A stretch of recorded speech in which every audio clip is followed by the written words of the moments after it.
Do people realize that the ones that get raptured out is actually the tares?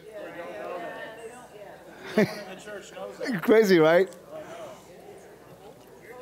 I'm going, wait a minute, that rapture thing is not a good thing. You don't want to go. Mm-hmm. Are we ready? Yep. Okay, so let me ask you guys a question. Why don't we, what's wrong with the center? How come you guys are so spread out? It'll be easier on my neck. Okay, so I have a few questions before I start. Because it's been a long day already. I got a few questions. When you come to the knowledge of the Torah, if you guys can come to the center, that would be awesome if you would. That will help me a lot, honestly. If you don't want to come and you want to rebel, I understand. I won't hold it against you. I don't spit on people. I took a shower. So the questions are these. Would you agree with me that temple research is not the cup of tea for everybody? You know, there are certain things in the temple that may not be of interest to you, and I understand that. But at the same token, if I could create the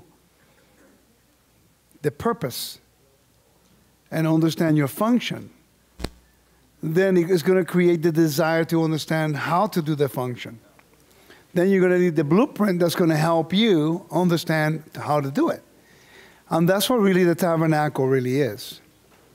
Tabernacle is to point humanity back to Eden. That's what the tabernacle was. Now, can you imagine being part of Israel and being the only country or the only people whose God was present in their camp? I mean, think about it. So, one of the things that I never quite understood until recently is the importance of sacred spaces. That's something that we don't quite understand in our culture here. But in the Middle East, as well as in Asia, people understand sacred spaces. But let me give you an example of a sacred space in your home. Your marriage bed is a sacred space. I mean, in my house, even if my kids want to come into my bedroom, they got to knock on the door. But they live there.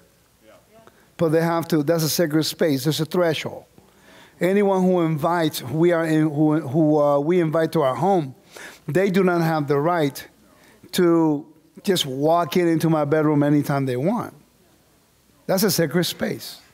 That's why when I stay with people, you know, I always say, okay, first of all, if they invite me to eat, I just stand there until they tell me where to sit.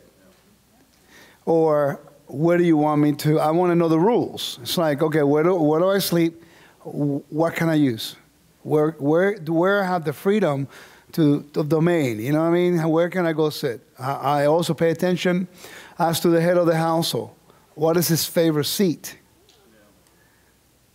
You know, my wife had done something that when we began to do this, that we got married and, you know, we've been following Sabbath. She grew up following the Sabbath in the Adventist church, and I was already in the Torah, but she created this environment of sacred space. So we began to, she bought a cup, a wine cup for the Kiddush that no one drinks the whole week of that thing. Only I drink from it. No one. She doesn't even drink from it. And I have a seat at the table that even when I'm home, unless I give the honor to my oldest, but even when I'm not home, they don't even let anybody sit there. And I remember when she bought the cup, she goes, "This is for my king." And I felt like, oh my gosh, this woman is treating me like her king, really? But what it did, it provoked me to say, wow, if she treats me like that on Shabbat, then isn't that a reciprocal thing? I'm learning in the physical, the relationship and the spiritual here. So now it's like, it's a really cool environment on Shabbat because I desire to be there because they welcome me as somebody with honor. You know, and if that's the case, it's a microcosm of the relationship that the Creator desired from us. Him being the ultimate king. and how we're supposed to set time aside for him. So the question is this: if you do not understand the temple or care to study it, hopefully after today, you felt compelled to understand your function within the body and purpose. So if you want to understand your function and your purpose, then you have to find out how you learn to execute it. It's like I was talking to my brother in the back. I forgot his name. I am so sorry. But I told him, I said, you find someone and you say, someone who doesn't have a job. Says, so get a job. And he goes, well, I don't want to get that job. But then ask him this question: what is your passion? And then get him a job in which he can work within his passion. He's going to stay there. It doesn't matter what it is, because success is not determined by money. Success is determined by purpose. See, we lost that. I remember the days when success was having a stable family, having kids. They go to college, they get jobs, they get married, we have grandkids. Success. I serve my purpose to multiply it and be fruitful. Keep the chaos away from the family. You know, in the beginning there was divorces in families, old school families, and that was chaotic.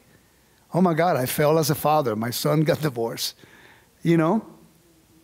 The whole idea of the tabernacle is to show not only Israel, but show the nations that this is a sacred space that the nations do not deserve to be in. It comes with a cost. It comes with a cost. It comes with a commitment. I mean, even like I was saying earlier, even going to the bathroom was a commitment. You have to make sure that you don't defile the holy space of the Lord, sacred space. So the feasts are sacred space. The Sabbath is sacred space. You know, and we have to be careful. The temple and the tabernacle is sacred space, because we're so removed from the Middle East and the ancient world. We don't understand these principles, you know. But try to go somewhere where you're not allowed. There's a sign. Do not trespass. That is a sacred space for that person on the other side. If you come uninvited in Florida, we can shoot you. Feel bad for you guys. In Florida, I could put a sign, do not trespass. If you come in with evil intent, I could defend myself. If I could prove that I have reasonable doubt to defend myself, that I was in danger, and me and my family, I could exercise judgment to do so. Now, this is in the regular domain in our homes. Imagine the temple. When the Lord has established perimeters of holiness and sanctity and, and sanctification. And he says, if you want to approach me, you do it the way I say. I want to dwell among you, but it comes with a cost.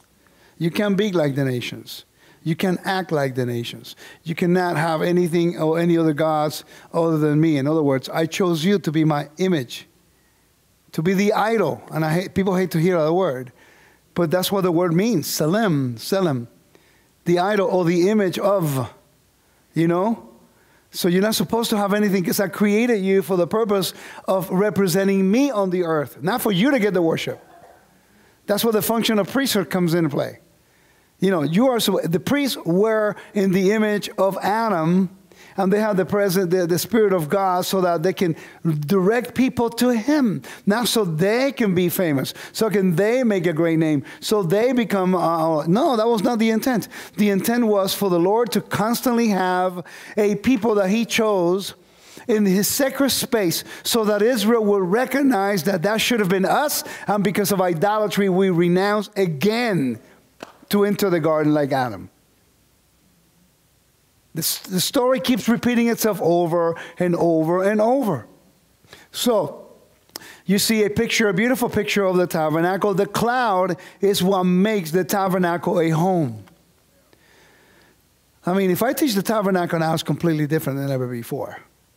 But what I'm doing today, I'm not going into all the structure and all this stuff. I would like to come back someday, or maybe you can come to my course in next January. We have a course. We have a 4-day course, 5 classes a day. We got 4 teachers. Each teaching is 1.5 hours. We provide the food, you show up. In Florida. It comes with a cost. It comes with a cost. But the beautiful thing is, like, for example, if pastor will send a few of the teachers, you pay the $260 for the course. We give you a workbook. We take care of the food except for one dinner. And then, we teach you all day. And then you can bring it back and teach the congregation at the level that they can absorb it. So we are equipping one another. And next year we're going to be talking about this topic. We're going to be talking about the liturgy. We're going to talk about Messiah in the liturgy, Messiah, the New Testament language of the temple. We're going to examine all this stuff, trying to convey to you how important it is. So Orlando next January. I hope some of you can make it. We had like 90 people this year. It keeps growing every year. All right, so we have Emmanuel. We have the tabernacle. And now this is the home of the Creator, surrounded by Israel. Emmanuel, God with us. You got to go. When you have a chance, go look through the Bible. It says everywhere, every verse that says, I want to dwell among you. It is incredible. The more you look at it, it's like the Lord is desperately, I hate to use it this way. I don't mean it in a bad way. But you will think that He's just desperately looking to just hang out with us. And I'm going like, it gives you that impression. But really the whole idea is that by Him wanting to dwell with us is fulfilling His oath and promise He made in the beginning. He can't break His word. He created humanity for the purpose of having people who can represent Him, and He desires to have fellowship with you. Think about this. The Creator of heaven and earth, of the cosmos, He wants to fellowship with you. He wants your home to become a sacred space that He can visit on the Shabbat. And your house can become an embassy for the presence of God. He can, when you dedicate the fences or the gate and the door, you put the Shema. You are basically saying, Hear, O Israel, the Lord is our God, the Lord is one. Blessed be His name and His kingdom forever and ever. You just declare the oneness of His name, the holiness of His name. You declare your house the embassy of the God of Abraham, Isaac, and Jacob. Anybody comes through, do you understand that people, I will consider it this way? In Israel, they'll listen to this, they'll laugh at me. But in reality, if you think about it from a legal perspective, and more or less, when you put the mezuzah on the door and in your gates, anybody comes in through that door, that's like an embassy. That threshold becomes like sovereign territory of the God of Israel. If you think about it, you have embassies all over the world. And by the way, when they make an affront, when the Muslims, they go into the embassies, they know what they're doing. They can't attack America right now directly, so they go to the embassy. Because the ambassador, you kill the ambassador, you are now making a declaration of war against the king itself or the president. So if we are ambassadors of the kingdom, the enemy wants to kill us. If he touches you, he doesn't have the right to take your life. He didn't create you. That's why murder is such an abomination, because you don't have the right to take somebody's life that you didn't give. You have the right to defend yourself or not to take somebody's life. That's why you have murder and you have all the different type of penalties for, involuntary manslaughter. Right? It's intent, right? That's what says the difference, intent. So what is our intent as the body of Messiah? What is our purpose? See, I could come over here and try to impress you with all kinds of information about the temple. And I have a good teacher. I think we can do that. But again, if I don't show you your purpose and your mandate and what God has planned for you, that He wants to take you to a greater level of understanding, I'm just going to give you facts. It's not going to get here and it's not going to go here. And I'm trying to change. I'm learning how to present the information in a manner that will get to your heart. That when you get home, you're going to go like, oh my God, I cannot believe I learned all that. Where do I learn this stuff at? Where do I start? Remember? Fundamentals. Go back to the basics. Footwork. When you know how to walk, when you were a kid, you don't remember, but you used to give on all fours, and then you learn how to stand up and all hell broke loose. But before you could walk, you stood up and timber, you start crying, and your parents even, you'll be fine. And then when you do like 10 times, you get tired of crying, so you go, he'll get back up, he'll be going. That's what happened with my kid. Man, it was like when he learned to get up, you could not get him from falling. So the first time he got me, come over here, you'll be fine. And then as soon as I let him go, he just starts going over, he get up and fall again. And I'm going like, well, eventually he's going to learn his lesson. Either don't fall and walk. If he keeps falling, he's going to keep hurting. So I had to let him grow. He had to learn. That's the hardest part for us. we do not allow people to walk and let them learn the lessons. How can you learn a lesson if you don't know the blueprint? If you don't know the workbook, if you don't know the book? I mean, how can you know if you don't read the book, if you don't read the manual? Right? I mean, it's only logical. So I'm trying to reevaluate my method of teaching, my methodology. How can I create in you a desire to say, I want to get closer to the Creator? How do I do it? The moment you say, stop. If you go through that threshold, you die. First of all, you got to have a commitment to go through the soreg, which is the outer courtyard of the temple. You can't go in there. People that are serious, they go through the steps of commitment. Okay, now I can be in. Now you can enjoy the whole temple, but only to certain places. The woman can go into this place. The men of Israel can go to this place. The Levites can go to this place. The priest can go to this place, but only the high priest can go over there once a year when the king says you can come in. Yep. And you have to respect it. You know what I find interesting? Is that nowhere in the first century writings do you see anyone after Yeshua was raised from the dead. 40 straight days, Yeshua was talking with them. 40. And not once did Yeshua says, by the way, you know the whole temple thing? Done away with. I mean, that would have been a perfect time to establish, hey, resurrected, boom, done. Victory, hallelujah, going back to Eden. Okay, by the way, you know the whole temple? Done away with. I'm here. It was the opposite. He says, wait until Pentecost. 10 more days.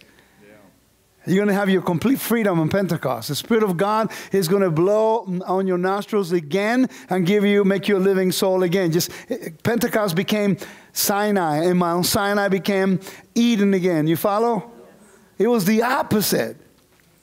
For 40 years that the temple was standing, I could go through the whole New Testament. I could show you time and verse and verse and verse in which James, Peter, John, all those people, they have to go to the temple during the high holidays. 40 years of Passovers, Pentecost, and Sukkot, and they were all there every year because the temple was still standing.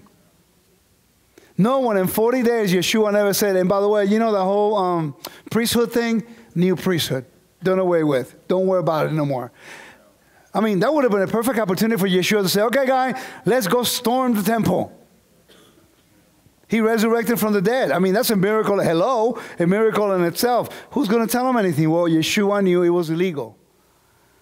He could not do that. He would have been breaking the same laws that were given on Mount Sinai. So how come he didn't say, okay, Yaakov, I want you to get Peter, I want you to get John and all the disciples and everybody else. I resurrected, I'm the Son of God, let's go into the temple and let's kick him out.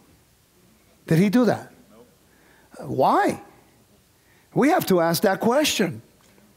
After he resurrected and then he ascended to heaven, you know, he never once made a decree to say, oh, by the way, you got to learn the name this way. I mean, these are questions that are valid. For 40 straight years, none of the disciples would rebel against any. If anything, Paul says in the letter of Acts says that Paul was hastening so that he can make it to Jerusalem for Pentecost. Oh, wait, I don't understand. I thought Paul said the law's done away with.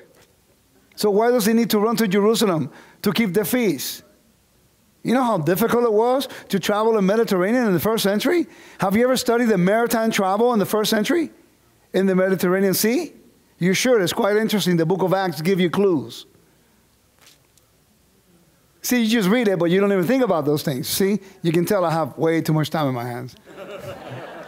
So part of the methodology was my brother. He asked me a question. Part of the methodology is when you look at a verse, ask the basic questions. When, how come, where? You know, all those questions, and then who was the audience? What was the problem? You know, what is the context? And then don't go into the Hebrew and the Greek first, because, okay, you're going to get a definition, and how are you going to apply? So if I want to know about California, I got to learn about Californians. Because, you know, California looks in some places just like Arizona and Nevada. Right? So therefore, you know, because you lived in that place. Can somebody who's never lived in California have an opinion about Californians and the state of California? No, you can see pictures. Or you can have presumption, or you can perceive, or you can think, or you can assume based on what you see on TV, based on Hollywood. And that's not the real face of a lot of the people in California. Right? Tell me about it. When I came to California for the first time, I came from Puerto Rico. It's an island in the Caribbean. The beaches are pretty nice. You know, with warm water and everything. When I went to El Segundo Beach, oh my Lord, what a disappointment. I went to El Segundo Beach, I'm going like, really? This is it? And then I went to Santa Monica. I go, even worse? Where are the pretty girls? That was me at 13. I'm thinking, I used to see TV all the time. I saw all the pretty girls hanging out all over the place, people going on skateboards everywhere. It was really fun. It was sunny. It was awesome. When I got there, the water was cold, the sand is too hot, there's no palm trees, there's no one around. What happened? Talk about a disappointment, right? And forget San Francisco. Who in the world is going to go in that water out there in the Pacific? You see what I'm saying? But you look at TV and you see the movies, you go, wow, I got to go to California. And then you get here and you go like, I need to get out of California. You see what I'm saying? So how can people have an opinion on the temple and the tabernacle when really we have not been honest to spend time studying what it means, what it's all about, and what is the purpose? You see what I mean? So you see, I came to California with a perception. With a perception based on what I saw with my eyes. When I got here, I got to see the reality. Well, how many of you never really considered the temple study from the perspective that I presented today? It's a little different, right? Because I was able to trace it all the way from Genesis. Now we're going to go a little deeper. All right? So we have Israel, represents a new creation here in Mount Sinai. It's a type of metaphors. Then you have the Mishkan, which is a type of Eden. Why do I call it Eden? Because the presence of God dwelled in the tabernacle. And then you have Sinai, Mount Sinai, which is a mountain, represents freedom, righteousness, honor, and a cosmic mountain. It's a cosmic mountain. That's an idiom for the mountain of God. Okay, by the way, I went to Athena, I went to Greece, and there was the temple of Athena. It was on a hill. You know, all the temples in the ancient world were actually on mountains. You go to Corinth in Greece, and it's Akko Corinth, where they have the temple of Aphrodite. You go to Mesopotamia, you see all those temples. There were either pyramids when they were flat, or if there were mountains, the temple was there. That's why the temple of the Lord is on Mount Zion. You can't change it, you can't move it. You go from the top Temple Mount and you move it to the city of David, you're making some serious problems because this is a blueprint. You cannot change the house of God to any location you see fit. You better do research. The evidence does not stand. If you're honest with the evidence, you're going to fall short. And the problem is you're not messing with just anything. You are messing with the house of God, His throne on the earth. Can anybody move the tabernacle anytime they wanted to? Or they have direct instructions as to how, who, and where, and the method of transportation, and who got to transport it. I mean, can they move until the cloud moved?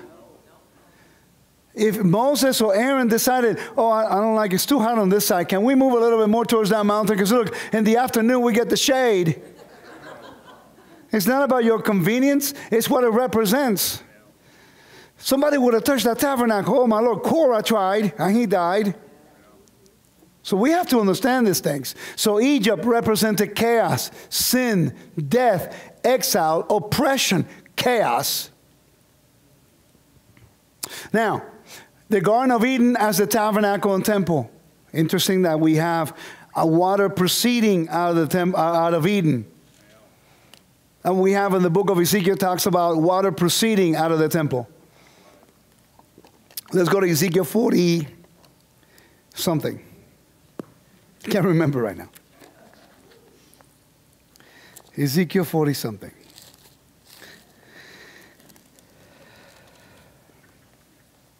Hopefully, I pray that you're having fun. You're enjoying yourself.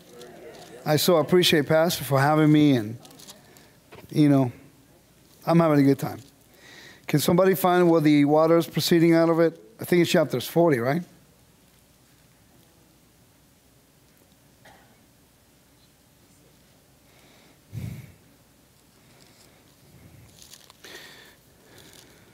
Here we go. Chapter 47.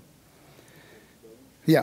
It says, then he brought me back to the door of the temple, and there was water flowing from under the threshold of the temple towards the east, for the front of the temple face east. So you're not going to understand that verse if you don't know the geography of the temple. And it says, from the front of the temple face east, the waters was flowing from under the right side of the temple, south of the altar. Where is that? See, that's prophetic. Okay, so we need to know what that is. So you don't really can see it here. Can you do me a favor? Can you go back to last night's slide real quick? Keep an eye on this slide, what number this one is. Last night was called temple. Do you know how to do that back there? Oh, well, okay. On the left side of it says temple. If not, don't worry about it. But it will proceed. This is north, this is south, east, and west. The altar was here, but it was pointing, the stairs was pointing, not the stairs, the ramp was pointing to the south here. So the laver, as we see the laver, we think the laver was between, it's okay. Now, okay, let me go through them. Right there. This is, we're looking west, we're standing east. This is north and this is south. This is Beit Aptinas on the left, Beit Ozrot, Beit Hanitzot on the right, northeast. This is Beit Hamoket on the northwest, and this is Beit Ozrot in the southwest. Now, it is important because whoever gave the witness that water was proceeding from the temple in the first century was called Eliezer ben Yaakov. Eliezer ben Yaakov was a priest who was there in the first century. He was a contemporary with Yeshua and all the people, and Paul and Josephus and those people, okay? He wrote down what was going on in the temple. And this is the altar. In this room right there, you have the laver. Have you ever wondered why the laver? The water laver? I mean, think about it. If water represented chaos and water in creation represented disorder, the laver is keeping the water controlled. It represents controlled chaos. That in the temple of God, the water is for salvation, it's not for chaos. See, that's a deeper meaning of the laver than just washing your hands. You see, that's why you have a laver. It goes back to Genesis. It's like, wait a minute, chaos, chaotic waters in Noah, chaotic waters in Genesis, chaotic waters all alone, right? But in the temple, there's calm waters. It's living water, but it's calm, it's control, because it's the God of Israel who controls the chaos of the waters, and through them, now you have salvation. You see, that's a pattern of Genesis. That's what the temple teaches us. So now you see the whole motif all through Scripture. Water can mean destruction for the wicked and salvation for the righteous. Then that's not going to change. That's a concrete theme in the Bible. Okay? And every time you see water, you're going to see two aspects of it. The destructive aspect or the blessing of it. Okay, so now this is what the book of Ezekiel is describing this altar. Now, remember, this is south, right here. South of the altar. Now, let me read this again. Now, remember, we're standing east. You see what this is right here? Normally, you will have that door. See this door? That door will be in front of what you just saw. But to show you the inner part of the courtyard, I got to remove that, okay? So, oh, by the way. So you see this in here is called the Ohel Moed. Out of 165 times, I'm not quite sure, there's about 130 of those instances that the word Moed is used for the tabernacle. Right? Ohel Moed, the tent of meeting. Well, isn't that the same word that he used for the seasons? Modim, and also for creation, that the light for day and for the moon by night. That's interesting that the priesthood, they used to fix the menorah. They fix the lighting in the morning and in the afternoon. It has to be lit all day. It's a type of creation thing. They take care of it in the morning, and they take it in the evening. By the way, you want to know about different levels of spirituality? The tabernacle teaches you. This is how it applies to you today. Okay, you have the outer court, Well, you have the sun. You have the holy place, which is only the menorah and the light of the menorah. And then you have the Holy Holies, when it's the presence of God who brings you the light. Now, if you notice, you have each area, there's less people the more you go into the holiness of God. Everyone outside, all the nations. But to go into the court of Israel, you have to be in commitment. And then only the women can go to a certain place. And the men can go to a certain place. Then the more greater dimension you go, the lonelier you are. That's why when you come to the Torah, you are in a wilderness. That's why when you come to the Torah, you got to walk by yourself. Because the Lord is trying to take you to a greater level of holiness, and He can bring just anybody. He wants to bring those that He wants to bring into His sacred space. Once you are equipped, then He uses you as the gardener to go and sow the seed to other people. But in the beginning, everybody wants to bring everyone or their friends and their family members. It's not how it works. Because in the temple, if your family member was not in covenant, you can love them all you want. And you cannot talk to the guy on the door. Yo, man, little man, man. Come on, Levi. Little man, he's all right. He's cool. He's with me. He's with me. No, that's not how it worked. Either you commit it, it comes with a cost. Either you commit it or get out of the boat. Stay outside. You can't just come and usurp the authority belonging to the people who's paid a price throughout millennia. You want to be part of this dysfunctional family? You're welcome, but you got to be committed to it. You know what I mean? Okay, so what we see here is that if you follow this pattern that I just showed you, every time you have chaos in your life, it's because you're trying to drag somebody who does not deserve to be in God's sacred spaces. It's the truth. Every Christian goes through this. Because our desire when we came from the system is to preach the gospel to everybody. And we force it down their throat even when they don't want to. So when you find the Sabbath, you make the decision. Your intent is, guys, you need to know this. This is the latest revelation. They're used to all kinds of crazy speculation. But when you go back and the Lord invites you and the congregation to His sacred space, the day when you declare His holiness and enthronement ceremony, they reject it. They're not ready for it. But many of them come 5 years, 10 years later. None of you would be here. None of you would have been here 15 years ago. Only a few. Right? Some of you will be calling me a heretic. Seriously. I guarantee you, 15, 20 years ago, you would have heard this message and me talk about Torah. You would have called me heretic. Oh, I've never heard that before. That must be a lie. Okay, so as we see, this is the east right here, right? Now what? Let's go back to this one. So now Ezekiel 47, remember, this is west, this is south, this is east. Now let's read it. You want me to repeat it again? Want me to repeat it again? Okay. We are looking west. You see this wall right here, the entrance of the temple? You are now looking west. If I look this way, I'm looking south. That's where the altar is going south. It's important that you know the geography. You see, this is very important.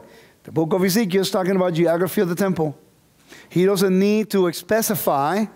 He's giving you already the information everybody understood. Because the temple was standing at a time, or Ezekiel knew that the temple would be standing, and he was a priest. So he doesn't have to explain too many things. He says, then he brought me back to the door of the temple. There was water from under the threshold of the temple. Well, Eliezer ben Yaakov can bear witness to that.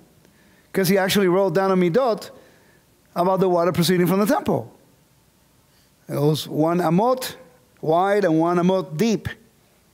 Okay? And by the way, did you know there was a fixed well from underneath this building? There was a fixed well all the way down, about 45 to 50 feet below. They have cistern 28. And in cistern 28, there was a fixed well where they got water for the laver. But there's no water on the Temple Mount. That's why they're moving the city to the city of they're moving the temple to the city of David. Okay, so listen to what it says. That he brought me back to the door of the temple, and there was water flowing from under the threshold of the temple. The threshold of the temple is this door. That's the eastern gate in the tabernacle. You see what I mean? So that means right beyond the eastern gate right here, when you go in 15 steps, right? There is a water coming in. And it says, towards the east, for the front of the temple face east. You see? The front of the temple face east. You get it now, right? Okay. And it says, the water was flowing from under the right side of the temple, south of the altar. Okay. This is south of the altar, east of the temple, right here. So it tells you where the water was flowing from. You see, but how many of you have ever read this chapter and you never really understood this? Because we don't understand the geography. That's not. But if I would have mentioned this to you this morning, you go like, and why is that relevant to me? Because you would have never considered chaotic waters and the role of chaotic waters. You see, and now why the Lord is controlling the chaos in his temple. Everything is perfect peace and order. See, now by understanding all the way from Genesis and understanding the new creation and your mandate and you being in the image of God, so now you know why the priests were in perfect peace and the waters are controlled. There's no chaos. That's the whole picture of the temple. You see what I'm saying? So I'm trying to find a different way to get you engaged. When I have the virtual reality thing, it's going to be amazing. Because then I can have you guys, like 4 or 10 of you, put on the goggle things and then walk through it while I'm teaching you, and everyone can see it on the screen. That's what we want to do, but I need you to pray. I need about $100,000. But if the Lord wants me to get it, he'll provide somebody who'll do it. I'm telling you, I don't need to beg anybody. He'll open it. Can you imagine the difference that will make? Because you take the oldest person here, no need to tell me the age, and you probably never studied the temple. But if I give you an opportunity to walk through it and I teach you through it, then you're going to see it. Can you imagine? We get to, oh, by the way, I could take you to that place right there. Now, only in virtual reality, because in real life, you die. Okay? Now, I'm going to give you, you see these 12 steps right here? Keep that in mind. So you got to go from one elevation to the next one. You see there's 3 steps right here? Keep that in mind. Now, let me take you to this one now. So you got 15 steps right here. So you got those 15 steps. That's where they used to stand for the Psalms of degree. Psalms 120 to 134. So the Levites will stand on one step, 120, 121, 122, 123, all the way to 134. Psalms of ascent. To teach you how to ascend the presence of God. So if you're standing outside the courtyard, let me take you over here. You see this fence right here? If I'm taking you, actually, I have a better one. What happened? Oh, you went to the other one? Oh, okay, gotcha. That's funny. I'm looking for another one. Okay, here we go. Right here. You see this fence right in here? That is called the Zoreg. That's the middle wall of division. That's the separation. No Gentile can go beyond that point. Okay, so if you go from the south right over here, you see how there's elevation? From this area here, you got to have a certain amount of steps. Then when you go into the court of the women right in here, you got to go all certain amount of steps to get into the court of Israel. Only the men can be there. Then if you want to be in the Levites, you have to go a few more steps up. If you want to be the priesthood, you are above that. Then if you want to go into the holy place, you got to go up 12 steps. And then you're in the holy place and then to the holy holies. Now, remember what I told you about the ziggurat? Yeah. Ziggurat, which is like the pyramid that you saw early on. Well, if you study the temple, it's all based on elevation. If you take the buildings out and you put the steps, it's like a cosmic mountain. You hide it because of the buildings. But you can see you go from the court, you go from outside. Let me take you all the way back. Okay? This teaching tools, I'm telling you. You see the temple right here. See, everything's low. You see, you got to go low this way, higher, West Jerusalem. Then you go low, and then you got to go up. Higher elevation. Okay, and you see it when you go underneath the Temple Mount, and I've been down there, and you can see the arches, huge arches, Why? Because they go from elevation. So you all the way, if you're down here by the bottom of this area right here, that's really high up here. This wall was probably like 300 feet up. I mean, those are retaining walls, by the way. Okay, that's not part of the buildings. Anyway, so what we have is, you have arches, because the building was built on arches, and some arches are bigger than others. Why? Because they're going up in elevation. So when you get all the way to the Holy of Holies, it's the highest place of the whole place. So it's like a ziggurat. Except that this is the true mountain of God. You see what I mean? Okay, but I got something really cool to show you about the dimensions. Sorry, I'm going back and forth, but I have to. Okay, you see the steps right in here? There are different cubits in the temple. There are different cubits. Now, the cubit that you will use in this area is greater than the one used in the court of the women. I learned that 2 years ago in Jerusalem. My teacher is teaching me in Jerusalem, and I rented an apartment for us, and it was like 10 o'clock at night, 10:30. I was tired. We spent all day long outside studying, and then we spent all evening in PowerPoint, and he's teaching us, me and another buddy of mine. And I was tired. And he started talking about the steps and the dimensions and the cubits. I got to tell you, I was so tired going like, why is this relevant to me? Honestly, I actually said that. Why do I even care to know about the different dimensions? But because he's my teacher, I'm not going to disrespect him. I kept listening, and I kept listening. I kept listening. I go, wait a minute. Finally got it. And all of a sudden, now let me paint the picture for you. So we are in the living room of this house in Jerusalem. The walls, they have maps. We literally have like blueprints. We have blueprints of the walls. We got blueprints of the gates. We got blueprints of the buildings. We got blueprints of everything. Okay? And I'm really exhausted because I was like, man, I mean, a lot of information. You think I give you a lot of stuff? Hang out with Joe for a day. You know, I'm telling you. And I'm just blown away already by the information I already learned. And this guy's telling me about the cubit, and I could care less because I'm tired. I want to get something to eat, go to sleep. But then he mentions something. He goes, this cubit is a different cubit. Everything built in this area was built with a different cubit of a greater dimension, bigger than the other one. So when we go to this one, right over here, it's a slightly smaller cubit. So I'm going, wait a minute. And it dawned on me, because I understand the 10 degrees of holiness. Kedusha. They tell you that Jerusalem, Israel is holy, but Jerusalem is holier than Israel. Jerusalem is holier, but the Temple Mount is holier than Jerusalem. The Temple Mount is holier, but the court of the women is the Gentiles is holier than the mount than everything else. And then the court of women holier than everything else. The court of Israel holier than anything else, and so on and so forth. The Holy of Holies being the holiest places on earth, right? So once I understood that we are now going into higher level of holiness, the Lord shows us that even in the dimensions of the steps going from the court of the women into a greater level of holiness, the measurements changes. That means that the closer you go to the Lord, the higher level of holiness it requires. Even in the measurement of the cubit changes to teach you about the responsibility of a greater sacred space and holiness.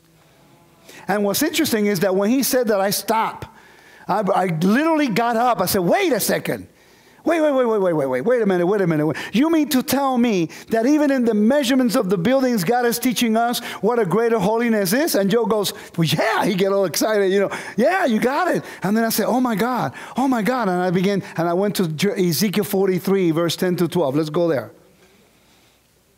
Now remember, it's just me, Joseph Good, and two other men, but my other buddy, one of my best friends, was there with me. And then I go to Jeremiah, chapters 43, verse 10 to 12. And it says this. It says, Son of man, describe the temple to the house of Israel, that they may be ashamed of their iniquities, and let them measure the pattern, the tavnit, the blueprint. Mind you, in the room that I was sitting in, we have blueprints of exactly everything you're going to read now. Okay? We got the blueprints of... It says, And if they are ashamed of all that they have done, make known to them the design of the temple, its arrangements, its exits, its entrances, its entire design, and all its ordinances, all its forms, all its laws. Write it down in their sight, so that they may keep it, the whole design, and all the ordinances to perform them. And then it says, this is the law of the temple. The whole area surrounding the mountaintop shall be most holy. Behold, this is the law of the temple. And at that moment, I lost it. And I began to weep. And I said, Lord, I don't deserve this. I'm not worthy of it. Truly, I'm ashamed of my iniquities. And what did God do? He took me to Jerusalem with one of the high-level authority in the temple to teach me every desire of my heart. I wanted to learn everything about the house. And he was teaching me the gates. He was teaching me the entry points. He was teaching me the dimensions. He was teaching me about the laws of the temple. He was teaching me about the sacrifices. And he's teaching me about, this is sacred, but this is more sacred. It's like saying, my son, you want to learn about my house? Let me take you. Come. I'm going to bring you a teacher. I'm going to provide for you the means so you can go there. But I'm going to take you to Jerusalem, and I'm going to take you slowly. You see, when you walk in here, you got to be careful, because this means to me a lot more than what people say it means. Man, I'm just start weeping. I start saying, my God, I cannot believe he's choosing us to go to Jerusalem to learn this stuff. And my life changed. I found my purpose. There's nothing more that you can do when you find your purpose in life. You can go through walls to obtain the results because you know your purpose. Do you know your purpose? See, we want to spiritualize everything so much that we lose the essence of what God is trying to show us. Is it difficult? Absolutely. It's just to take time? Yes. You may not have the time. I do. The Father has chosen me to do it. So I'm willing to do all the research for you. I'm willing to put it down for you. I'm even willing to invest money to make you the best picture so you can get it. You know, even do the videos. I mean, it takes hours of study. Then I have to translate them in Spanish. Then I got to go teach them in Spanish because they don't know even less of what you know. So now we have to start building older men who can teach them to them. If you don't have the time, my wife made me aware of this. I was so hard on people. How come they don't study? How come they don't know this stuff? And she goes, well, that's what God called you for. You're the teacher. Teach them. Well, that's what God called me to do. So why am I complaining? At least they're listening. You know, so if you don't have the time, pray for me. You know, at least pray that Father provides so I can continue to do the work. You don't understand. I get to teach about the house of my King. I get to teach you how to walk in reverence in the house of my King. I get to help you to appreciate exactly the plan of redemption and your function and your role in His kingdom. For crying out loud, who are we that He should be so mindful of us? So all I want to do is educate us, each other, at the level that you can go. But imagine if you learn just a little bit and you start teaching your child. And now you can start showing him the purpose. Son, you are created in the image of God. And the Lord has given you purpose. Your job is to make the name of God great. Let me teach you how you do it. And you start showing him now. Start a foundation. Remember the footwork? That's how you start with the young kids. You start with a foundation, repetition, understanding, repetition, and then they get it. And then when they leave, they'll come back. They will come back because you establish a foundation. When chaos ensues in their lives because they want to seek out their own way, when chaos comes, they'll remember the source of order if we teach it to them. We need to give them the pathway of the restoration. We don't do that anymore. We want to entitle people instead of empowering people. And the temple is an empowerment program. You want the blessing? You go up to the mountain. I'm not going to send a cart for you to go get it. Make an effort to go. You know? All right, can we go to the other one, please? You see all the nice, cool shots you see right here that you're not going to learn today? And all that. This is like 4 teachings in one. I'm sorry, guys.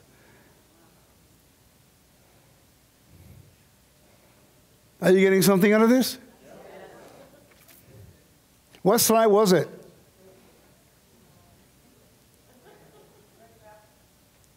There we go, right here. So what we have now is the garden. And the garden, now you have water proceeding out of it. The temple had water proceeding out of it. And then Eden had the water proceeding out of it. Right? Look, you got the water source in the garden. You have one river that has 4 branches. You see how you make the connections now? All right. So now what we have, in the temple, you enter from the east to the west. In the tabernacle, you enter from the east to the west. You see the connections? So now let's talk about this guy right here, Gordon J. Wenham, an outstanding article. And a friend of mine and a student, Lisa Velasquez, she translated it in Spanish. So she translated the article in Spanish. So I'm going to try to post it on my Spanish website so people can read it. All right? So the sanctuary symbolism in the Garden of Eden story. So what I'm going to do, I'm just going to quote you his article because it's really, really good. There's no need for me to reinvent the wheel, okay? Nothing that I've learned that I've shared with you today, I've made up or I came up because I'm that smart. It's just all the resources and the research that I've done. I think what the Father is allowing me to have is the connection, making connections. I think that's where my gifting is coming because I've learned the foundation. I learned the structure. I learned the basics. So I think now the Father is allowing me to link everything together. That's really what. So I do research from all kinds of different writers, rabbinical, archaeology, topography, historical, and all that stuff. And then I see something, oh, I think that's the gift the Father's given me, making those connections. Okay? But none of this stuff is mine. You know, I'm just learning like you. And by the way, I want you to know, there are times when I'm teaching here today, I've made some connections I've never made before. So I want you to know, because I'm studying this so much, that there are times when either I see the expression on someone's face and I start expounding on something that I just mentioned, and then I start making connections I never saw before. And that's why I like to keep the video so I can go back and watch them and remember what I said. Because then I don't run through it again until I do the teaching again. I don't do one teaching the same ever. You know, I get bored. I can't do that. You know what I mean. It's like you can't do it. All right. So what I'm going to do, I'm going to read. Is that okay? Yes. All right. So don't need to reinvent the wheel. It says, these then are the features I have noted within Genesis 2 and 3 that suggest that the Garden of Eden is seen as an archetypal sanctuary. That's the motif. That's the theme. You have to think Eden, temple. Eden, tabernacle. Eden, mountain. You see Mount Sinai? That's where the presence of God was. There was a cloud. The Lord dwelled, the glory of the Lord. In 1 Kings, it came as a cloud, right? In the wilderness, as a cloud, correct? So anytime you see a mountain with a cloud, you know it's the presence of God. That's why the transfiguration is all about an enthronement ceremony and presenting Yeshua as the last Adam. All the elements are there. And I don't know how in the world we have missed it. Because I just caught on to that this year because I'm doing a whole cycle on the book of the Gospels and the book of Acts.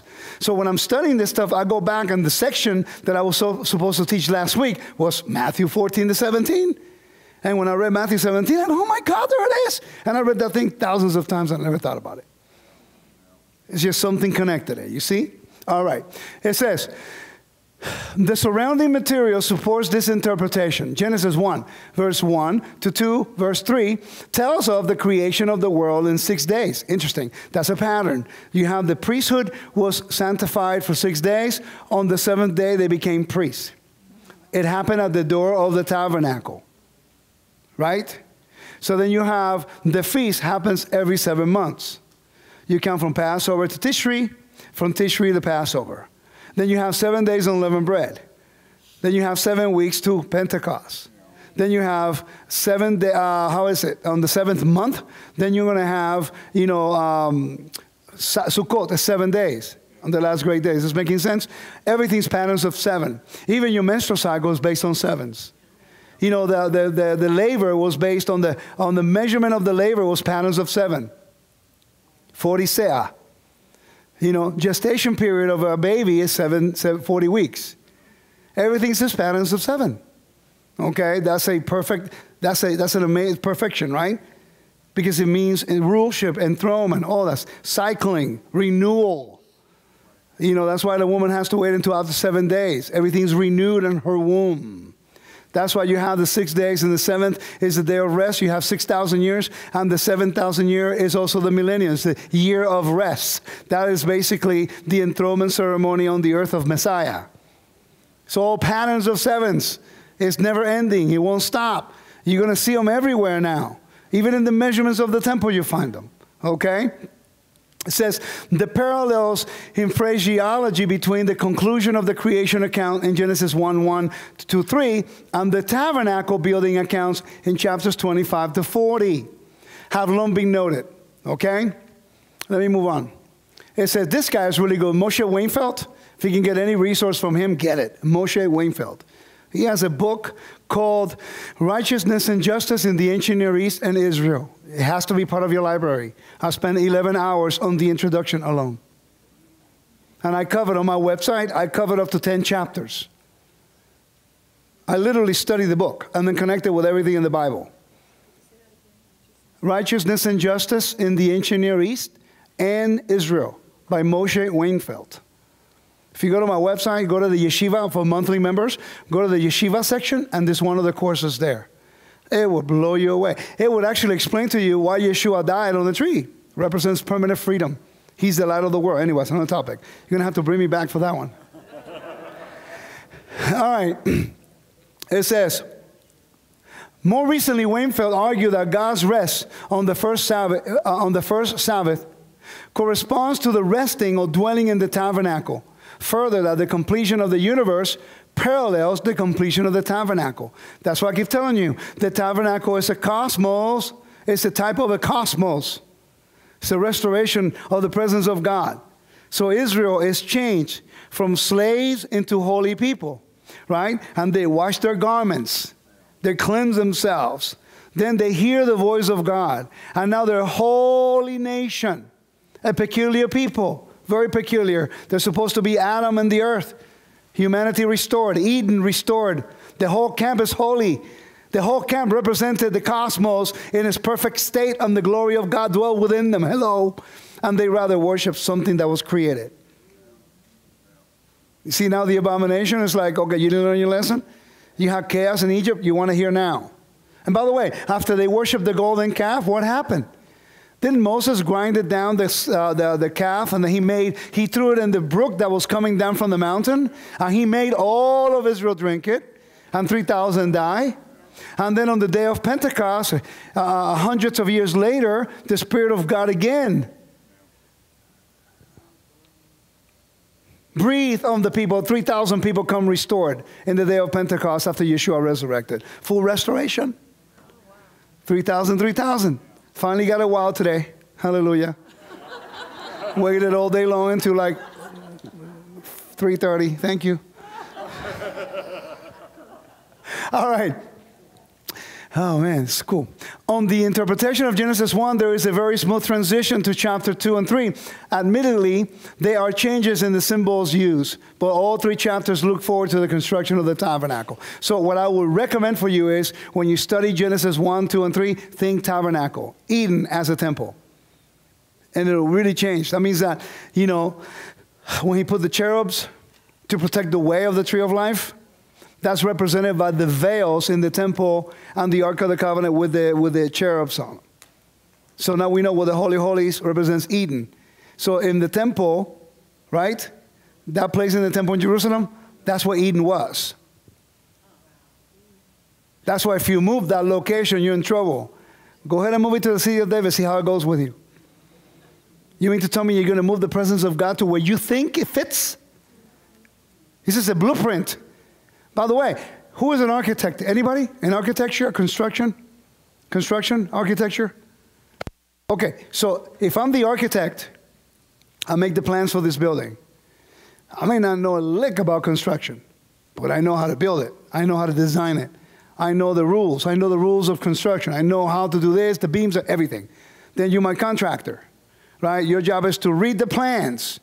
You cannot change anything. By the way, in that architect has his signature and his stamp. He's responsible that this is legit. If you're the contractor, you're supposed to read them and then you tell everybody how to build it. Okay, so now you're building it. You give instructions. You have foremen. You have the regular workers. And they have to follow the pattern. You cannot get away from the blueprint. If you change the blueprint and there's an accident later on, he has the proof that he did it right. And if he changed the blueprint, he bears the responsibility. Because he changed it. How much more the temple of the Lord? It's a blueprint. It's a tavnit. No one needs to change it. Even the priests cannot change it. The priests have to do exactly, they're the construction workers. They're not there to change anything. They can beautify, they can make it bigger, but they cannot change its function. They cannot change the anything inside of it, and they cannot change the service. Is this making sense? Are you tired? No. I know you probably wore out. It's a long day. And we've been covering a lot of, cool stuff, right? And I'm going slow right now. Right? I'm going slow. So you got to just put that in your book. That's not going to happen again. I talk fast, but I'm kind of hitting that wall. I'm getting a little tired. But it's good because I get to go slow and we get to it. This is important. It's just, you don't understand. This may be, if you really consider it, life-changing, because today you learn about your function, you learn about your job, and now we're building from that foundation to how to approach God. And that's like, okay? All right, so now, Emmanuel with Adam. The Lord wanted to dwell with him. So it says, the language, to walk to and fro in Genesis 3:8, the same term is used to describe the divine presence in the later tent sanctuaries in Leviticus 26:12, Deuteronomy 23:15, and 2 Samuel 7, verse 6 and 7. The Lord walked in Eden, and he subsequently walked in the tabernacle. It's an idiom. He walked with them to and fro. So in Genesis 3:6, it's trying to use the same tabernacle language. That's one connection. Are you with? Did you get that? Yeah. You got it? You look puzzled. You okay? You got it? Okay. Because you're the only one who say wow, so I got to keep you happy here. All right. All right. The second phrase to attract attention. By the way, this article is for free on Google. Look it up. Okay? You can find it, you can read it, and you can study yourself. All right. Now, the second phrase to attract attention is the mention of cherubim, the cherubims, stationed east of the garden to guard the way to the tree of life. That was supposed to be the job of Adam. Now, this will make you think about Pinchas. Remember Pinchas? Phineas? I mean, think about what he did. Cosby and Zimri, they come in, and Balaam knew exactly how to make Israel fall. He told them. He said, you can't make them. God bless them. You cannot do away with that. But I know how you can do it. Send the Midianite women or the Ishmaelite women or the princess out there. Okay? They went. The people got all, And now what they do, they build what is called a kuba. In the Hebrew, you see it. The word kuba. K-U-B-A. Not Cuba. Kuba. Okay, and what that was, it was a tabernacle. In the JPS Old Testament commentary in the book of Numbers, I think it is, it talks about this, that the word Kuba, it was actually ancient Near Eastern way of pagans worshiping other gods with sexual rituals. So they used to build like a little tabernacle, like a little bitty tabernacle, not in the tabernacle itself, near the tabernacle, but the whole camp is holy. Remember that? So Cosby and Zimri are walking by. Moses and Aaron didn't do the job. You always wondered, how come Moses and Aaron didn't take matters into their own hands? They couldn't have. That was not their job. Pinchas was one of the temple guard, tabernacle guard. Pinchas was actually doing the work of the cherubims protecting the way to the holiness of God. When he had a purpose, he had a role. Moses and Aaron didn't do his job because he was responsible for that. If he didn't do that job and took matters in his hand, then he would have died because he was there to protect the security of the holiness. That's why in the temple you needed 24 priestly Levitical guard. 3 of them were priests, 21 of them were Levites. They were all around the temple. Why? To protect the way to the tree of life. It was considered a sin if you allow something unclean come through the area, and the Levite will die if he didn't do what he was supposed to.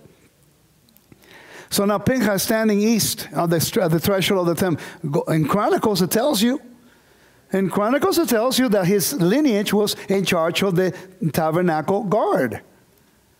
So now when Cosby and Zimri go by, he sees that. That's an abomination. That's profaning the camp.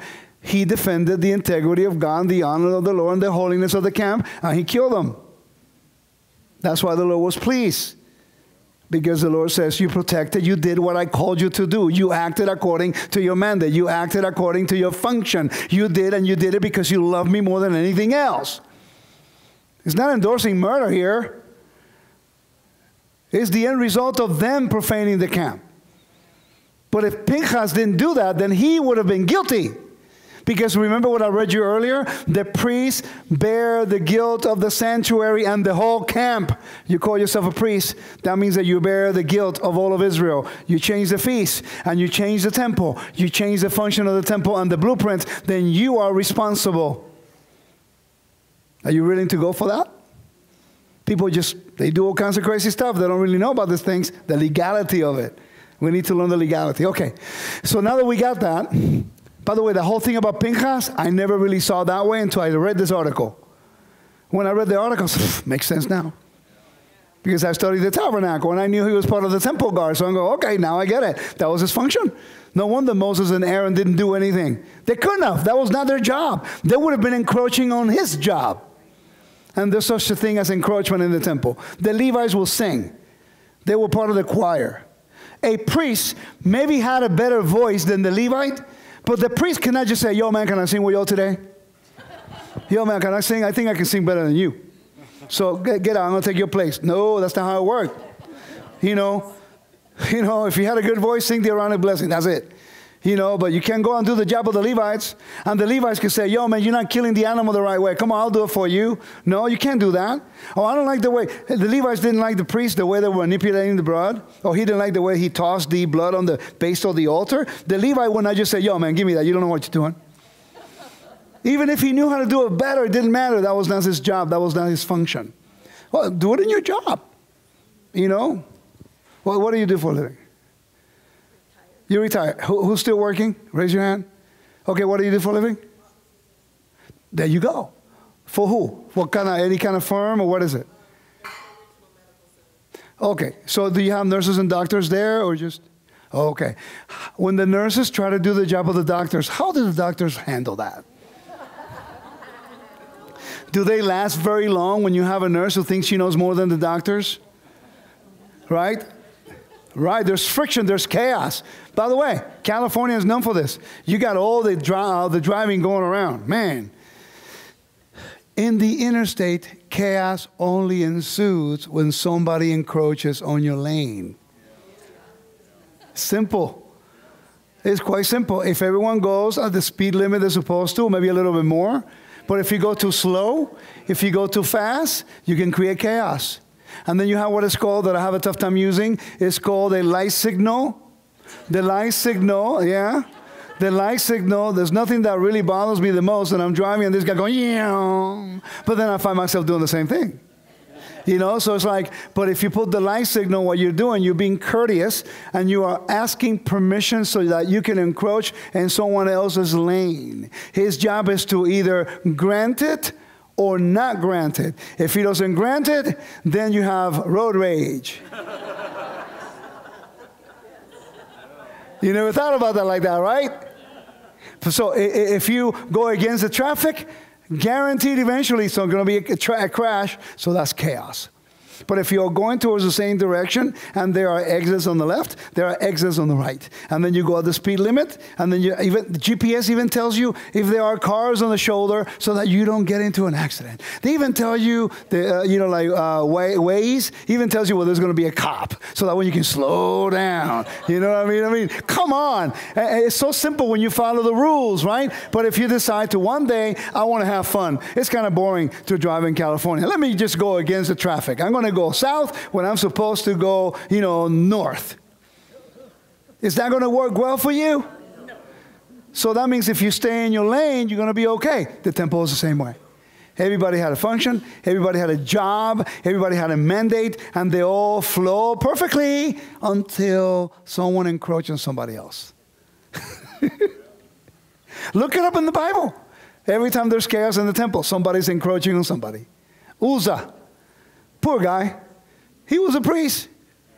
But the guy who was supposed to be in charge of moving the Ark of the Covenant didn't do a good job. So now he tried to help the Lord by putting the hand on the Ark of the Covenant. He died. But what did he do? He just did his best. He was encroaching. It's just, to us, we don't get it. That's sacred space. The Lord made strict rules as to whom and what and how somebody can do it. And even though his intentions were good, but that's not his job. And because the Lord gave his word, he cannot break it. I'm not saying, that's not judgment for him not to be in the kingdom. You know, when he's in the kingdom, people are going to ask him, you think he's going to do that again in the kingdom? You're going to see the ark and say, I ain't touching that. I learned my lesson already.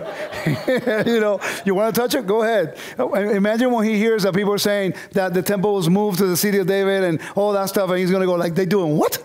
Really? They didn't learn the lesson from me? All right, so where was I? Okay, he did not, however, observe that the tabernacle, Jerusalem, and the temple were also into the east. We have, but he didn't.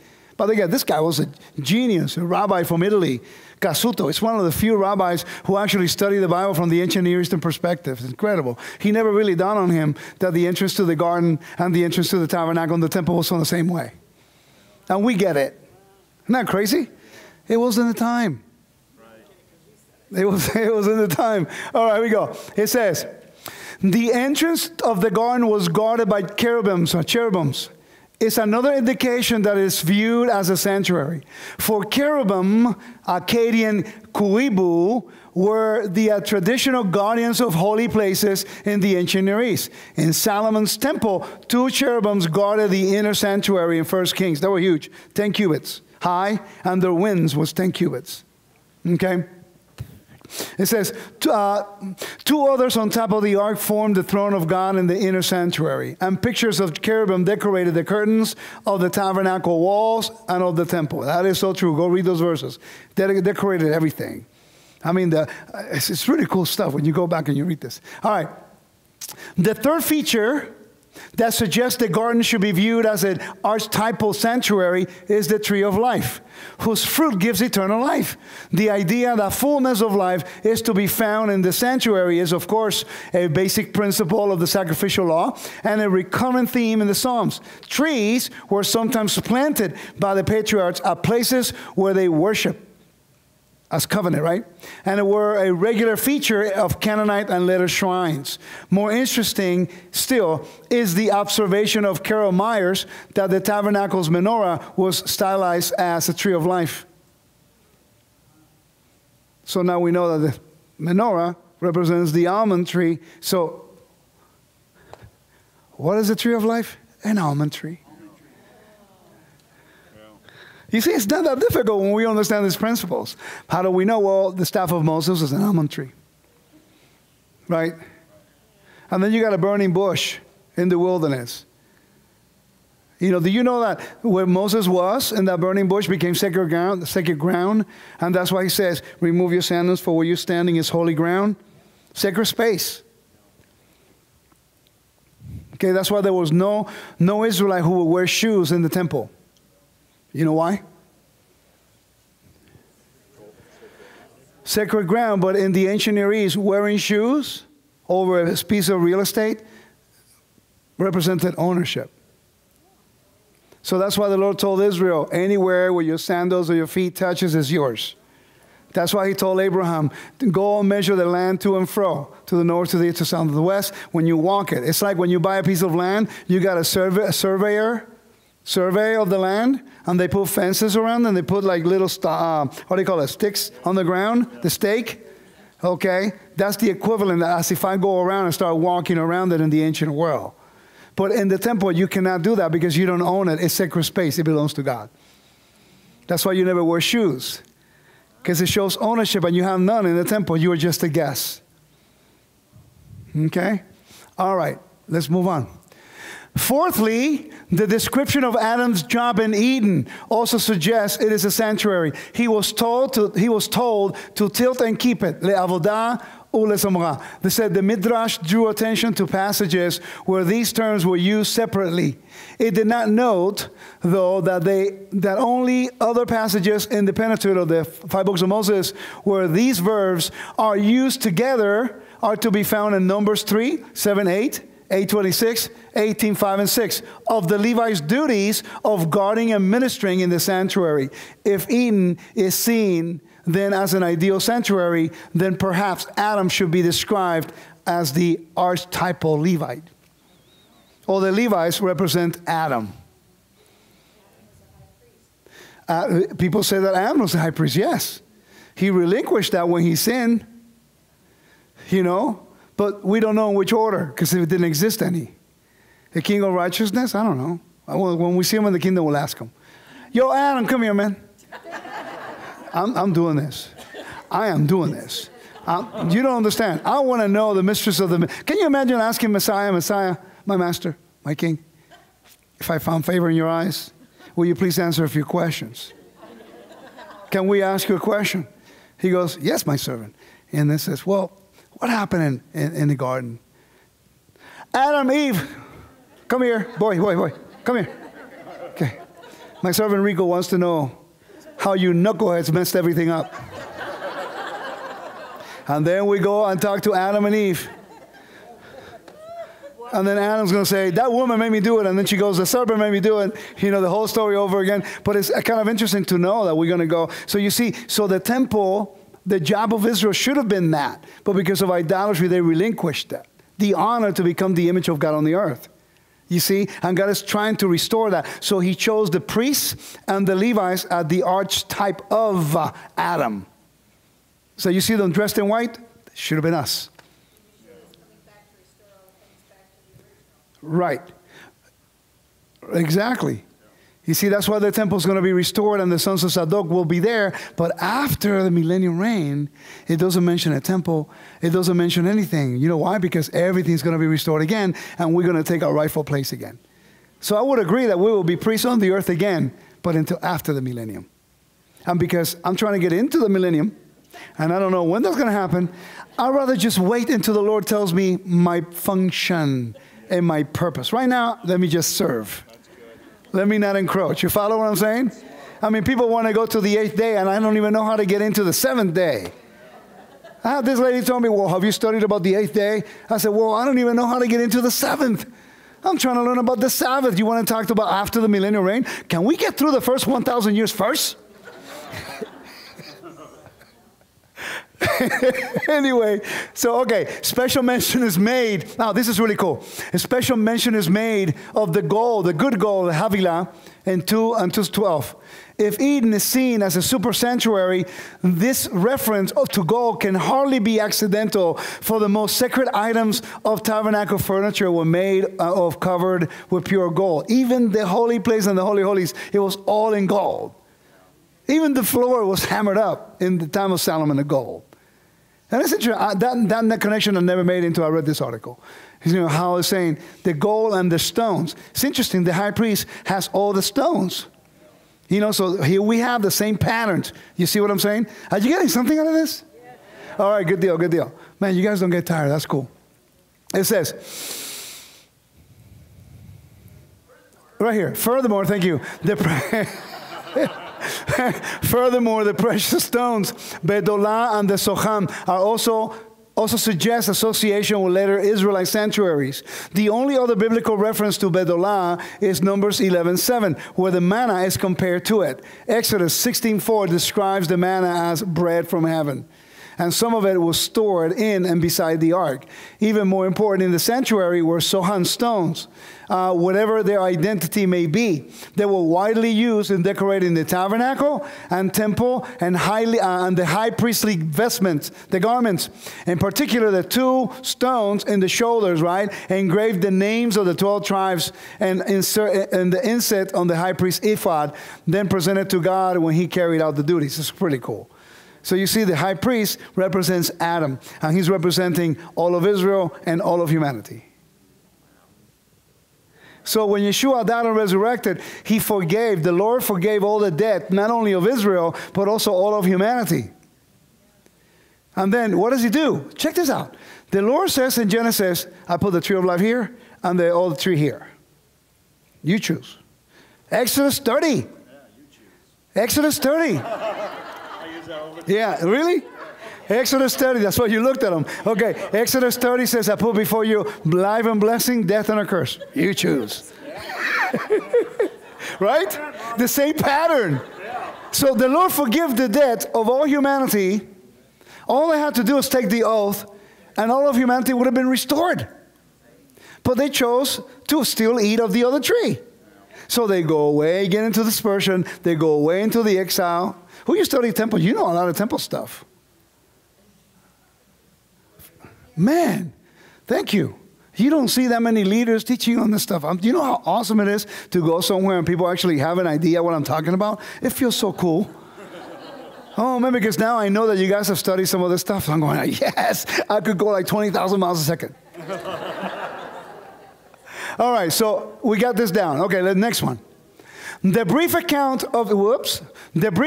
of geography of the garden, chapters 2, verse 10 to 14, also makes many links with later sanctuary designs. A river flows out of the garden to water the garden. Water is, of course, a powerful symbol of life throughout Scripture. So it is not surprising to have it mentioned in connection with the divine sanctuaries. More specifically, Psalms 46:5 speaks of a river whose stream made glad the city of God. Ezekiel 47, I read it to you earlier, described the great river flowing out of the New Jerusalem temple to sweeten the Dead Sea. So, of course, one of the rivers of Eden is called Gihon, the name of Jerusalem's spring, but it's doubtful whether the two are identical. The topography has changed a lot. But it's really interesting, right? But I find it peculiar that underneath the temple mount, there is a fixed well that provided water for the temple. That's not including all the cisterns that were in the temple, on the Temple Mount.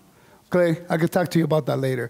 The quasi-priestly role of Adam is perhaps suggested by another remark in the narrative. The Lord God made tunics. This is really cool. The Lord God made tunics of skin for them to clothe them. Genesis 3:21. Several times the account of the ordination of the priest mentions Moses clothing them in the tunics, ketonet. So the same word used for clothing Adam and Eve is the same word used for Moses dressing the priest in the inauguration. So that's how we make all these connections. Because Moses in this story represents the Father as a type. You follow? Yes? Okay. It says, vocabulary associated with worship in the sanctuary has been used in Genesis. Certainly the law is very insistent that priests approaching the altar must have their private parts distantly covered. Unlike Sumerian priests who officiated naked. Now you know why the Lord says to not uncover your nakedness. Because they used to do a lot of orgies and sexual stuff. You see? How many of you did not know that the Sumerian priests were naked? See, now you know why they needed to be dressed. Because nakedness was a sign of shame in the ancient world. Okay? All right. Even lay Israelites are urged to exercise discretion in relieving themselves, for the God walks among you in the midst of your camp. All right. This is from my friend Dina Dye. She is in her book. And I highly recommend you get this book. Man, this book is pretty good. The Temple Revealed in the Garden. I think it's Torah Foundations. Dina Dye. Good friend of mine. Have you heard of her? Yes. Good friend of mine. And we've been studying all this stuff together. We study, we study ancient Near East. We have a team of people that we study together. And she put all of the stuff in that book. And that first chapter that she wrote, she mentioned one little thing on my course in January, and my mind went crazy because I've been studying all this stuff, but she just mentions one thing, and I get it, start making all the connections. Then I read her book, her first 3 chapters. When I got to chapter 4, I was all excited, and then I called her up. Yo, man, awesome book, thank you. She goes, man, I said, by the way, you're quoting a guy there. She goes, oh yeah, his name is this and this and this. So I ordered this guy's books, and he just going to a different level altogether. Oh my Lord, now I don't know what to do. So I'm reading those 3 books at the same time. 4, at the same time, but it's all good. So the work of creation was described as very good. Do you know that in Genesis chapters 2, the Sabbath is the only day that he didn't say it is good? You notice that? You talked about that. Because it's never ending. It's supposed to be eternal, get it? Okay, all right. So the language in Genesis 2:3, the language shift from architecture to agriculture. That is, the sustenance and maintenance of creation. This change in focus required a different kind of work. Now the responsibility of the human, Adam, who was placed in the garden. Adam, mankind, was to serve as a royal priesthood. or kingdom of priests. N.T. Wright describes this work as men's vocation, covenant vocation. So you have a covenant vocation. Your job is to be his representatives of the earth. So what is the function of a king?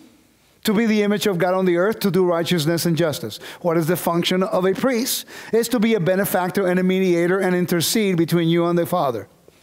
That's our function. Doesn't mean that you hold the office of. It means that you have the function of. Two things that are different. Next. Now, let's look into this and we'll be done with this one. Is that okay? I don't know how much longer I could go. I'll do my best to keep going. Is that okay? What time is it? Ah, that's it? Oh, man. All right. I'm here. Whatever. I'll be here until I can't go no more. So let's go to these verses. When you start comparing now, chapters 35 to chapters 40. Now, this comparison comes from this book, Who Shall Ascend the Mountain of the Lord? Joseph Good already mentioned this to me like 4 years ago. But then I kind of heard it. Oh, yeah, you're right. But I just forgot. And then I began to study this, and then he kind of really hounded on it. So this is Exodus 39. But before that, I want to go to Exodus 35. Remember the principle of architecture, and then the presence of God in chapters 2. Architecture in chapters 36, 7, 8, and 9. And then the presence of God comes in chapters 40 of the book of Exodus. So we are comparing the bookends. So you will consider Genesis 1 and Exodus 40 as bookends. They both finish the same way. Start and finish. The garden, the garden. The tabernacle represents the garden. In the garden is the presence of God. And in the tabernacle, the presence of God comes down. You see how it's bookends. That's another amen, hallelujah, people. Come on. Jeez. Let's go to Exodus 35. Oh, boy, have mercy. Exodus 35. I hope some of you consider my website. Go learn and teach it with as many people as we can. Can you imagine? You go talk to your friends and you say, hey, have you ever heard about the tabernacle being a type of Eden? And I say, and then you tell them, I'm glad you asked. And then you sit them down and you start making the school connections. You don't have to give me credit.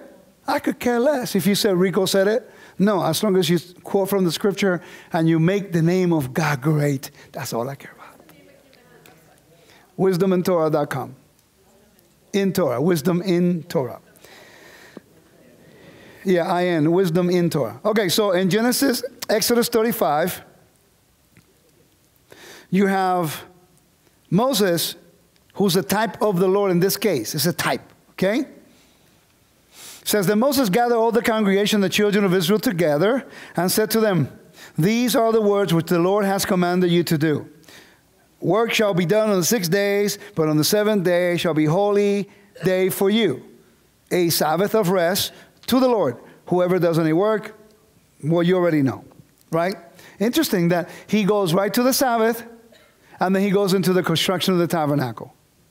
In Genesis, the Lord goes into the construction of earth, and then he goes to the Sabbath. So, you have what Morales says, I think it was Morales, or Dina Dai, one of the two. They said it was Sabbath was last in creation, but it was first in intention. The Sabbath was all about the enthronement of the architect who would become the chief gardener. In the ancient Near East, something I learned with Dina Dai. In the ancient Near East, and I already saw it, but I never made the connections. In the ancient Near East, a lot of the kings, they also were into agriculture. Horticulture, I think you called it. Did I say it right? So in Mesopotamia, you have the hanging gardens. So you have the ziggurat, you have the temple, and then you have the king's palace with his garden. That was prevalent in the ancient Near East. All the kings had gardens. That's no coincidence why the king of the universe had a garden. And that's why Yeshua was buried, resurrected in a garden. And when he resurrected, Chita, he was a gardener. and the world becomes his field. He is now into agriculture. He has sowed the seed of Abraham, the seed of Abraham. Get it? Seed of Abraham. All through the nations, and they have mixed in among the nations, and then in the proper time their harvest will come out. They'll water it, and then the Lord chose you from the nations to become a chief gardener. So now every time you go to a Christian brother and you say, hey, by the way, have you heard about the Sabbath and the feast and the name Yeshua and the commandments? You are sowing the word of the Lord, or you just need to now walk away and let the Spirit of God water it and let the harvest come out in due season. You cannot take the fruit unless it comes out of the ground. You got to let it grow. So that's teaching me to, I present the Torah, I share it with you, and then I make sure that I leave people who can water it for me.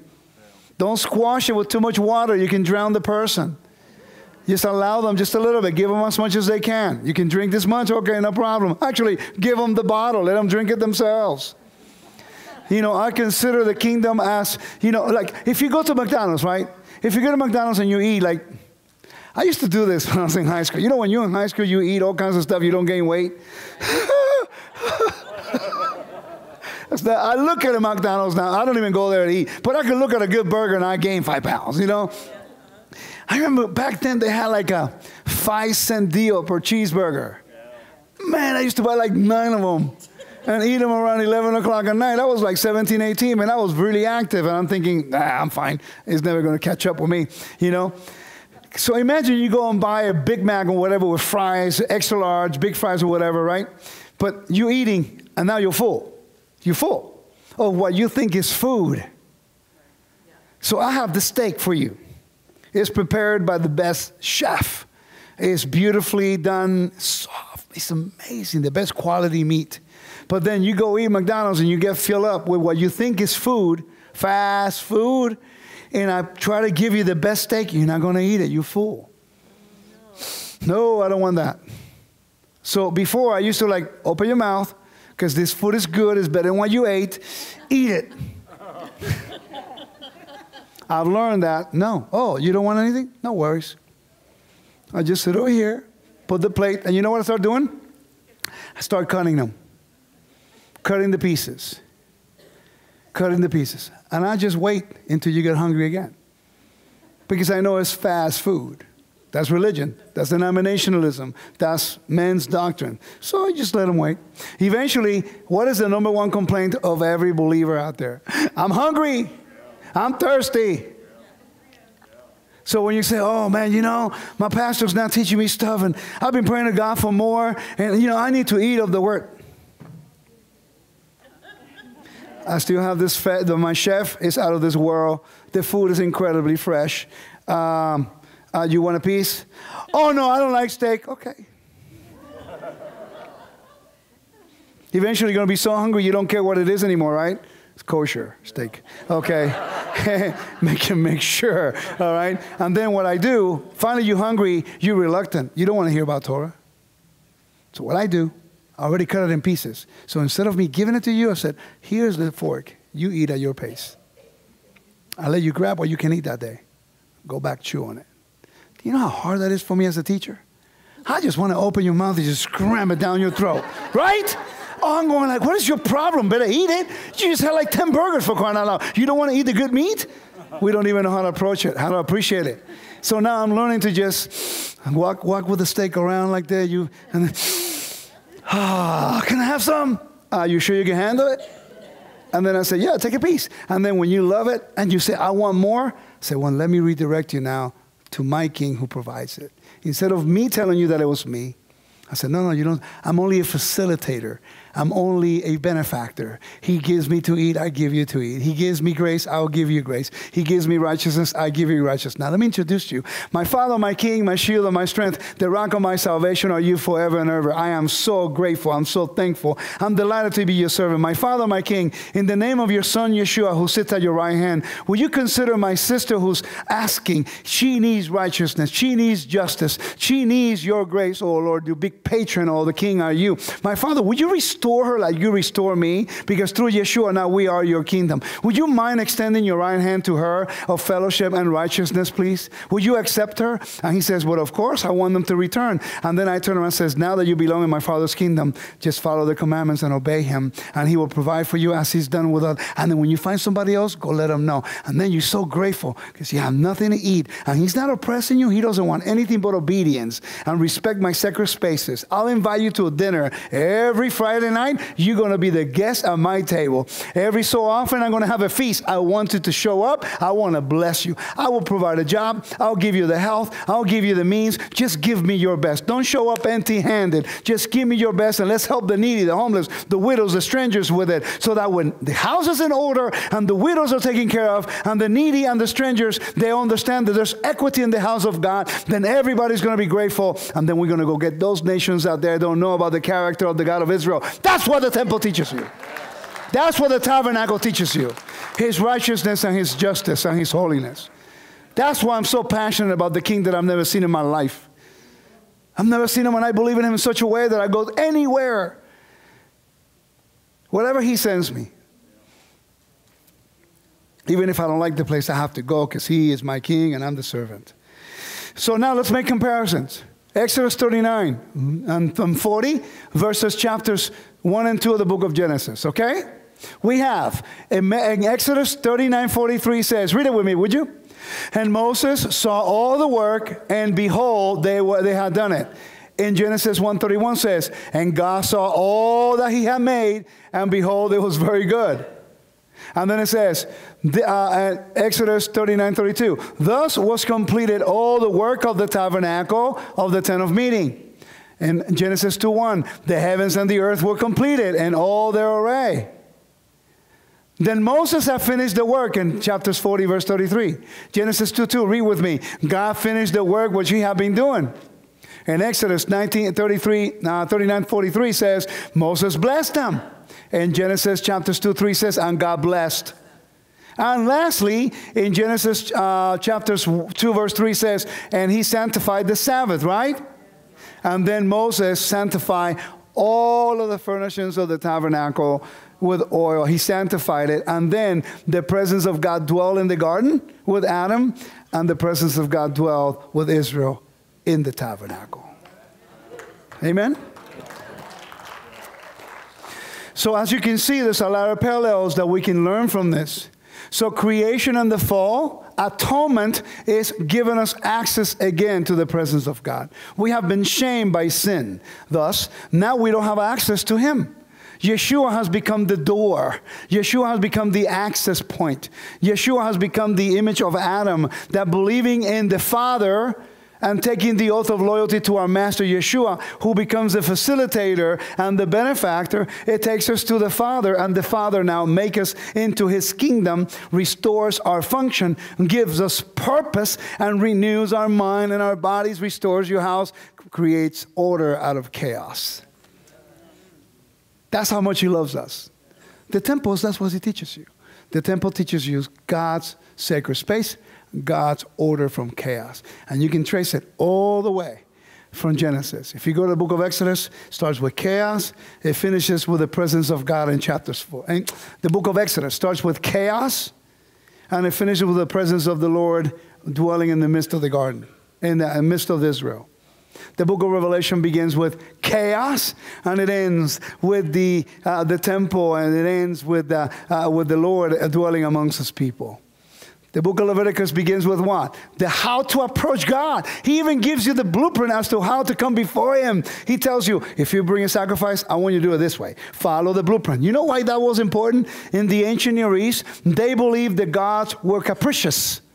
Caprichosos. In other words, they never understood the will of the gods. So the people will bring the sacrifices to appease the gods, to make them feel like, don't kill me, please. Don't kill me, please. Here's a sacrifice. There. And says, please have mercy on me. They never knew the character of the gods. So the Lord says, no, I'm going to give my people commandments. I'm going to tell them exactly what I need them to do. I want them exactly to know when do they break the command and how to restore the relationship. Okay, they messed up. I understand. nature. I understand their fallen state. Not a problem. I still want to dwell among them. So what you're going to do, you're going to take the best animal you have, and you're going to follow the protocol and the procedure. When you invent the wheel, when you do your own thing, you die. You are rejecting God's fellowship. You are rejecting His blueprint of how to restore relationship.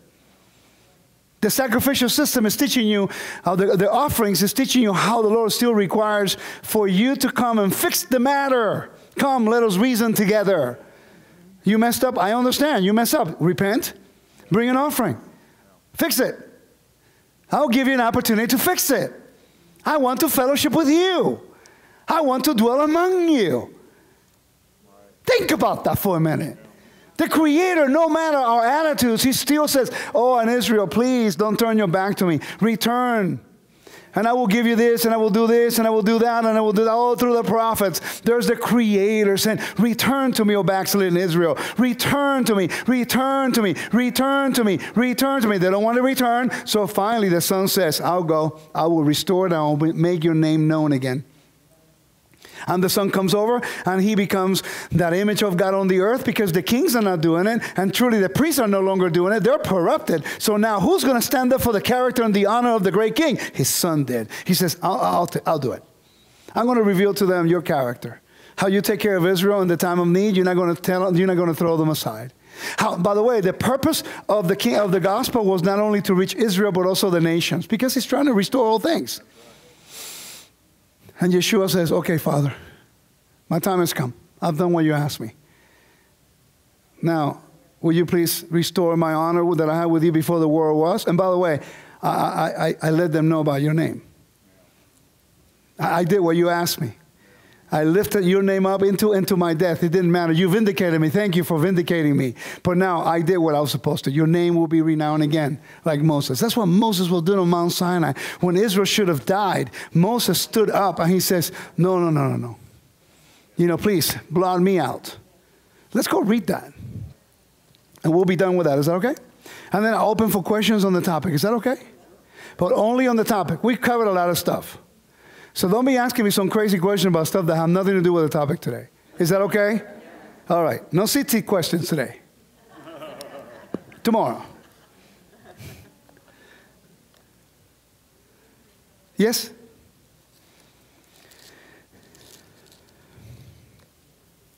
Go ahead.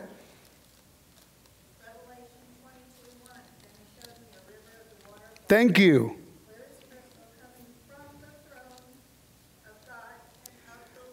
There it is. There it is. See, there's water coming out. This is all the patterns. By the way, now that you understand these principles, you're going to see it everywhere.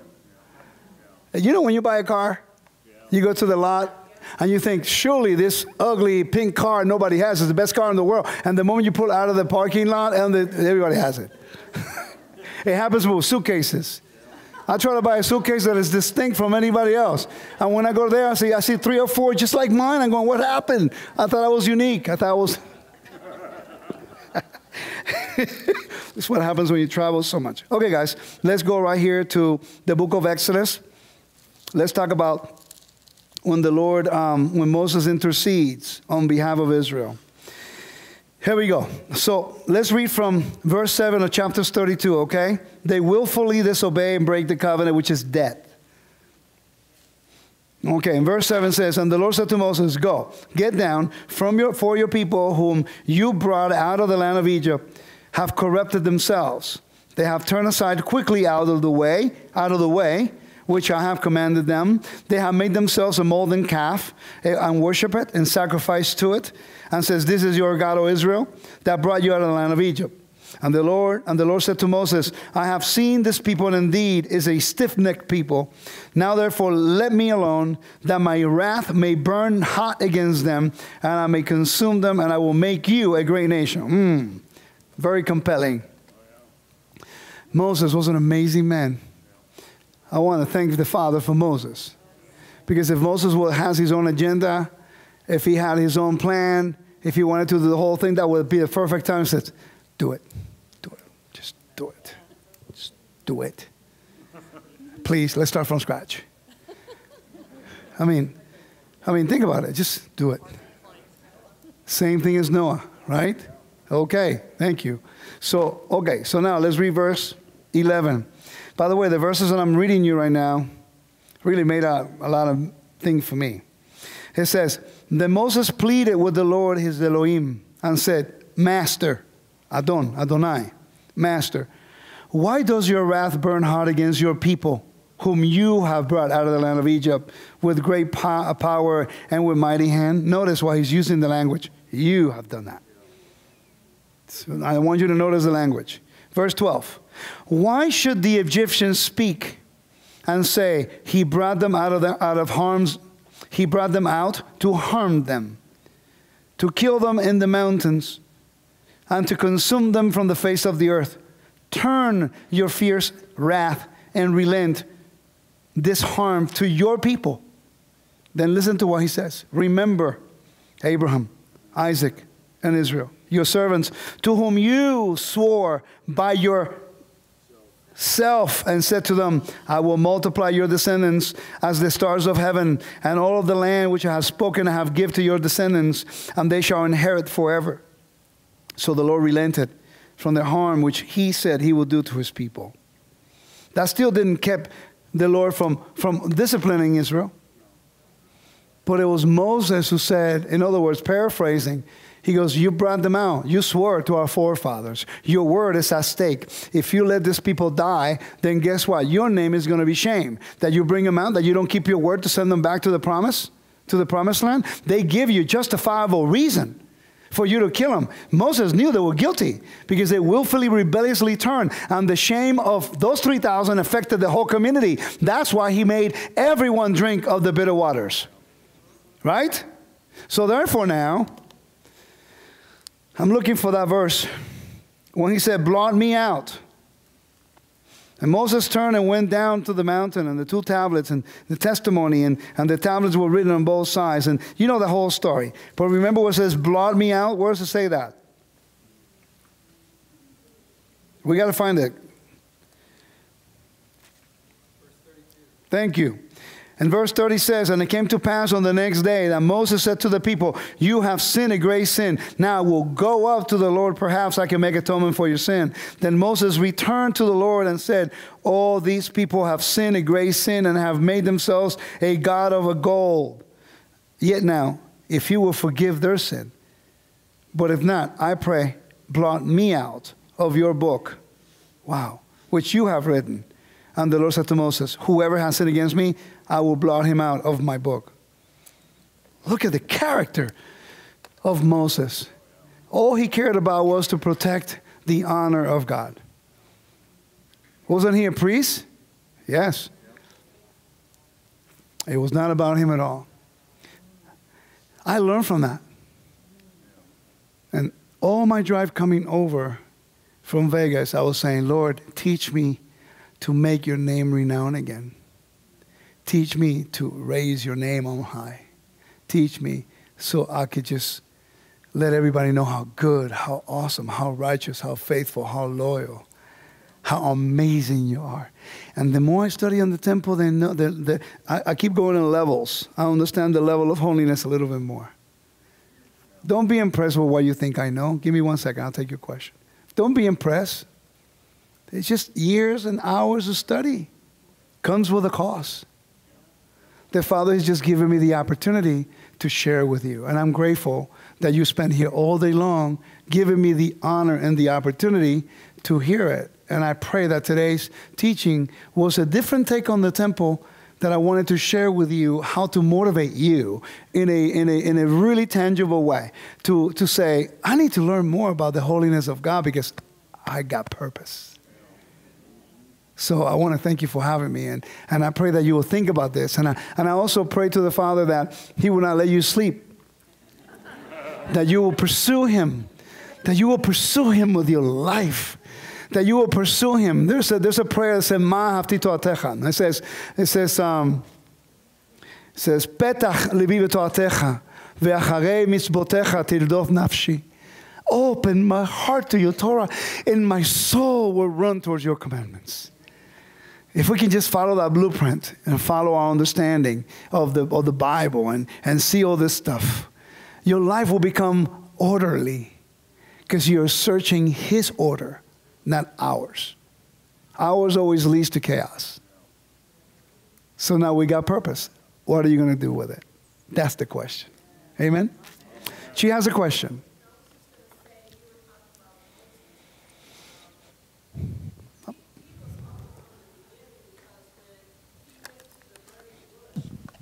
When he went to the burning bush, he didn't even want to go to Pharaoh because he felt he wasn't worthy. He felt that, well, he was slow of speech.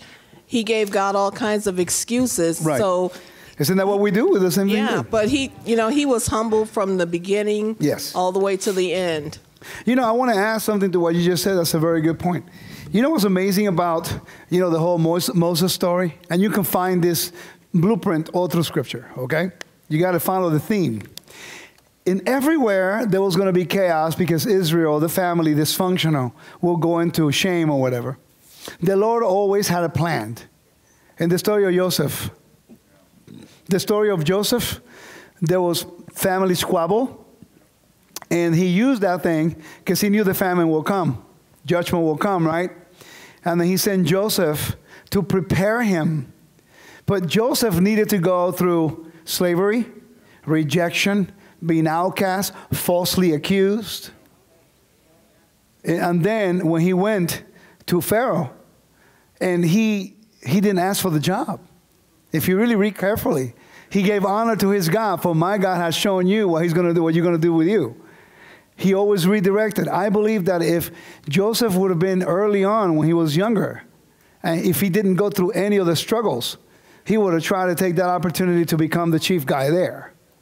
So we need to go through the struggles in our lives in order for us to be not the main center of the attraction when we come to the Torah, to focus on the message. Joseph understood he had a purpose. All alone he did. When the father gave him those garments, he knew he was special, that God had chosen him. But there's no way he would have been able to share all the blessings with her brothers. Do you think that if Joseph would have received the power to become second in command immediately 2 years after he went to Egypt, and then the famine would have come, do you think he would have provided for his brothers? No. He would have been hurting. He would have been rejected. He would have been hateful. He probably would have held back because human emotion. But there's something about going through issues and going through struggles in our lives. It humbles us. I know. Okay? Because I've been through it. And I've been homeless in my life without a place to live for about 2 or 3 weeks. I've been there. I was close to $25 to my name, and that's it. And I remember not having anything. I've lost everything. So now I understand why I needed to go through that. If I'm going to take the message of righteousness to the nations, I needed to learn that he is my sole provider. He's the one who intercedes on my behalf, who provides for me. That's why when you asked me to come, or when I called you, I didn't ask for a fee, did I? No, my job is to come and teach. I'm not here to have a fee. He'll move the heart of the people to take care of me to go to my next thing. I got to do what God called me to do. I'm not here to beg you for anything. I don't need to beg you. We're brothers and sisters in Messiah. We're supposed to have each other's backs. If you like the message, then you do what God called you to do, and that's it. That's going to give me what I need to go to the next thing. I don't need to beg anybody. I don't need to shame you in the process either. But the sad thing is, if you don't do it, somebody else will. And then if somebody who's not in covenant will do it, then that's shameful to us because we have the message and we don't do anything to empower each other. Right? So what you just said is true. In the time of the Babylonian captivity, the father allowed Israel to be taken captive. But what did he do? He placed key people next to the kings. Daniel. At the time of Persia, for crying out loud, he actually set up Esther to be the wife of the king. And then Ezra was there. And then Nehemiah was there. And then you have Zechariah, Ezekiel. All these guys were there. Every time. Do you think it's a coincidence that even though they may not be believers in Yeshua, but we have a president for the first time in the history of our presidency, we have a president whose whose daughter is Jewish, whose son-in-law is Jewish, whose grandkids are Jewish, who actually moved the embassy to, this is not by coincidence. It's not about politics, guys. It's about what is happening. At the perfect timing, when we had a president, it was all about Islam, Islam, Islam, Islam. It's not about color. It's not about this. It's about whether you do the right thing or not. It's not about color. Who cares what you look like? If you do the right thing, you do the right thing. And it bothers me when we're making this about color. You know, God is wise. He allowed Israel to be scattered all through the nations, to mingle among the peoples. So that way you can say that he's the God of the whites, all the blacks, all the yellow, all the blue, all the green. Because we all look different. Go to Jerusalem one day. You walk in Jerusalem and you go like, okay, I get it. Truly, we have sown that seed everywhere. You know, because we don't all look the same. Thank God. Imagine if we all look the same. Then no one else can be in the kingdom. Go ahead. The true rainbow is God's rainbow, all Amen. different shades of dirt. We're all different shades of dirt because we're all dust of the earth. I never think about it. That is so true. That is true. That's a good point. I didn't think about it. Now, it's interesting how the gay community, they appropriated themselves with the rainbow, profaning the holy, the sign of the covenant. Everything's like, non-gender, really? I got to call some weird names now if I don't want to offend you. He, she, I can't say that anymore. Is that how far we've come? I mean, come on. That's ridiculous, right? Next question.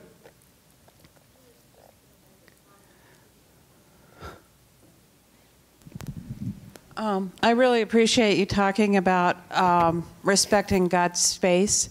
And the Lord's really been working on me on this the last couple of weeks, and I hadn't thought of it in terms of what it was like in the beginning of time and how we need to respect that. And Adam and Eve were given the same thing, that they had to respect that space to have that intimate relationship with God. And then they mess up. And that pattern repeats over and over and over again. And we see it with, as you said, Moshe, at the burning bush. We see it again at Sinai. He said, bottom of the mountain, nobody crosses this or they'll die. And so it's like, yes, he's not only orderly, but in that order is respecting his space. Right. And if you do that correctly, you're going to have a much more intimate relationship with him. By the way, I'm glad you're mentioning that, because the whole thresholds that he established, Mount Sinai, it parallels the temple. That's why you have different thresholds of who can go beyond a point. Not to make a distinction between people. It's to show Israel that you go into a higher elevation. You better be willing to take the responsibility to act in a manner that brings honor to that area. Okay, so what if you invite a friend of yours and they go to your house and immediately they walk? I know ladies, I'm going to ask the ladies, okay? Because I know ladies are more, you know, sometimes men don't care in that sense because we don't read things. We're oblivious. You know, really, sometimes it's like, okay, so they went into a room, and, you know, but if you take a woman who has a girlfriend, right, and then she's not a good friend, just somebody you invite to your house, and then that friend comes in and immediately goes to the bedroom, their marriage bedroom, you know, being uninvited. What are you going to do? Says, what are you doing here? That's disrespectful. Worse, what if she just walks in and sits in your bed? She hasn't done anything. She just invaded their sacred space. She didn't sleep with the husband, but she is disrespecting the sacred space. That's intimate, you see? And that's our bedrooms. We set perimeters and standards, you know? So imagine the temple. And that's the whole idea, to understand the holiness. Not to restrict you. It's to teach you how to respect and reverence. So this has really helped me, because now when I go visit, I visit a lot of schools, self-defense schools. So I understand sacred spaces. So when I go in, I'm very respectful to the students. I'm very respectful to the teacher. I'm very respectful, and I pay a lot of attention to what everybody else does. I'm looking around. From the moment I get there, I see what they do. Well, they do this, do that, do that. I'm very mindful of everything, because I'm a guest, and I want to leave a door open. So my approach to the leader and to the students say a lot. If the students treat me nice, normally the teacher is really cool. You know what I mean? So now they make me feel welcome. I say, I want to come back. And I'm willing to pay whatever because I feel welcome. I pay a cost. And I feel welcome. And all I want to be is feel honored to be there. And then I learn in the process. You see, everything comes in. Everyday life, it will permeate through every aspect of your daily life. No more questions, really? I guess that's a good thing, right? She has a question. Sure. Yeah. The name of the article is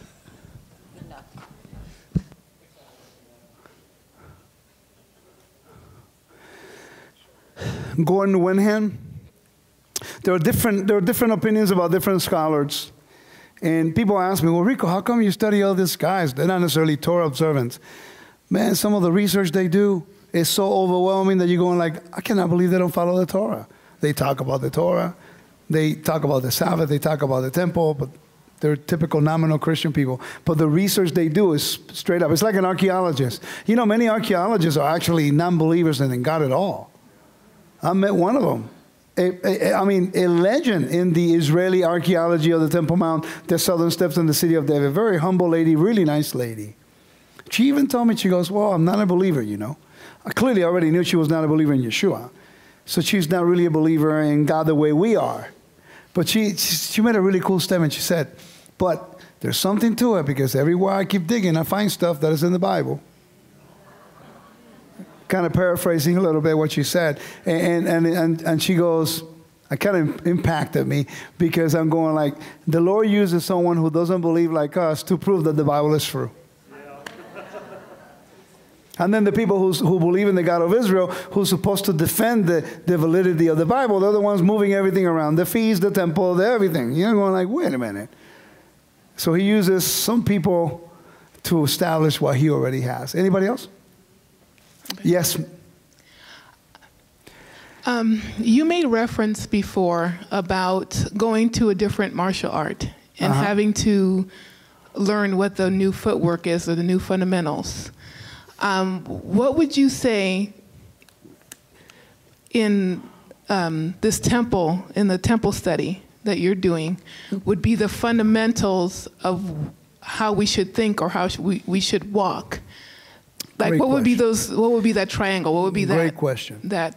Those fundamentals. Thank you for the question. All right. It's not an easy answer, because everyone focuses on different areas. But if you consider, for example, don't start talking about sacrifices if you never really studied it. It'll be a stumbling block. But I will start by understanding the geography of the temple. When you understand, like I showed you today in the book of Ezekiel, geography. That's what Joseph Good taught me. We started talking about geography of Jerusalem. Geography. So when you understand the geography, you know where east, believe it or not, when you understand north, south, east, west, and you start reading the Bible, oh my, it's like, I get it. I know what the prophet is saying. I know what Yeshua, I know where he's at. You know, you literally have your GPS. You know the geography and the topography, especially the topography, because Jerusalem is mountain. You know, the higher places than others. So once you understand the geography and the topography, then you start focusing on the foundation. You start focusing on the feast, and then how they did the feast in the temple. Because when you understand the feast and how they did it in the temple, they are protocols, they are rules, and they are teachings there that points to the Messiah, that points to redemption, that points to sanctification. You follow? Once you understand the feast days, then you can start going into the buildings and the functions of the building. You start learning the separation of the holiness of the city. So you follow a blueprint. Start from the same foundation. Like I have to start with footwork and basic things, you know, on the ground. You know, I have to move my body in a particular way that I didn't have to do before. Same thing is in the temple. Find out, first of all, where it is. Don't move it. Leave it where it is. Learn why it's there. It's the throne of the Lord. It's the mountain of God. The Bible in Ezekiel says the mountain, the whole mountaintop. The whole mountaintop. If you go to Jerusalem, you know the city of David is not a mountaintop. It's never been. Okay? So what happens is many people, they want to get into the deep studies of the temple without understanding the function of the temple. That's what I try to do today. today, instead of giving you all the facts, I went a little deeper into dimensions and the gates a little bit in the afternoon. But this morning, I wanted to entice you in a way to understand your function and your purpose within the body of Messiah to proclaim the holiness of God. Well, guess what? Eden is a tabernacle. The temple is Eden. To understand the presence of God, you got to understand the tabernacle and the temple. You see what I mean? So all I tried to do today was trying to create an environment of connecting the dots. And that's what you should consider starting. It's like you study the tabernacle, now you have that connection with Genesis, and you're going to see the recurring themes all throughout the Bible. You know, the tabernacle was finished, the presence of God came down, they could not even officiate because of it. Well, when Solomon's temple was dedicated, the same thing happened. Then you know in Genesis, the house versus the home. See, creation was not finished until the Lord sanctified the seventh day, and he rested. He ruled from there. He ruled from his creation.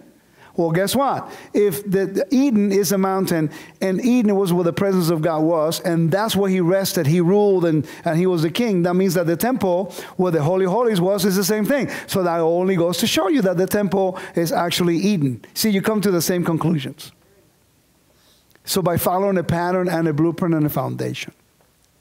And that comes by understanding the Sabbath and what it represents, not only in observance, but also in symbolisms and themes in the Bible. What does the word rest represent? What was the enthronement ceremonies and how come they took place in 7 days? That's why Hanukkah took place 7-8 days, because they were dedicating the altar, which represents the authority of God in the temple. So when someone refuses to celebrate Hanukkah, they are rejecting the authority of God on the earth again. They don't even know that. They think it's just because of the oil in the menorah. No, it's the dedication of the altar, which represents the authority of God, who only the righteous can approach God, according to Psalms 24. Those clean hands, clean heart. You see what I mean? Because the earth is the Lord and the fullness thereof. It's an altar psalm for the first day of the week. So now you start connecting the Psalms with the temple. You start connecting the gospel with the temple. You start connecting the book of Revelation with the temple. You start connecting the book of Ephesians. He uses a lot of tabernacle language. If you don't understand the tabernacle and the temple, you're not going to understand what Paul's trying to say. Because he uses the one thing that taught them what heaven was, what Eden was, what perfection was, what spaces were, holy spaces and things like that. Or you can go to my website and check out the temple stuff that I have. Next question.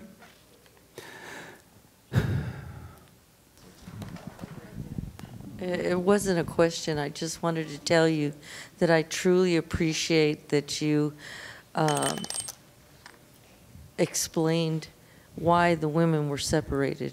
Oh, thank you. Because, you see, I've had so many people say, well, you know, why are they separated? Aren't they as good as men? And so I felt that when you explained it and so well, that it actually gave me something to say back. Praise God, as praise to the Lord, because he respected us so much that he kept us from being kind of like defiled. Absolutely. That's exactly it. I really appreciate your explanation. It was beautiful. Thank you. I'd like to add a little bit to it, if you don't mind. Yes. In Mesopotamia, there was a ritual. It didn't happen everywhere, but in some places in Mesopotamia, a woman, once in her lifetime, would do a ritual sex.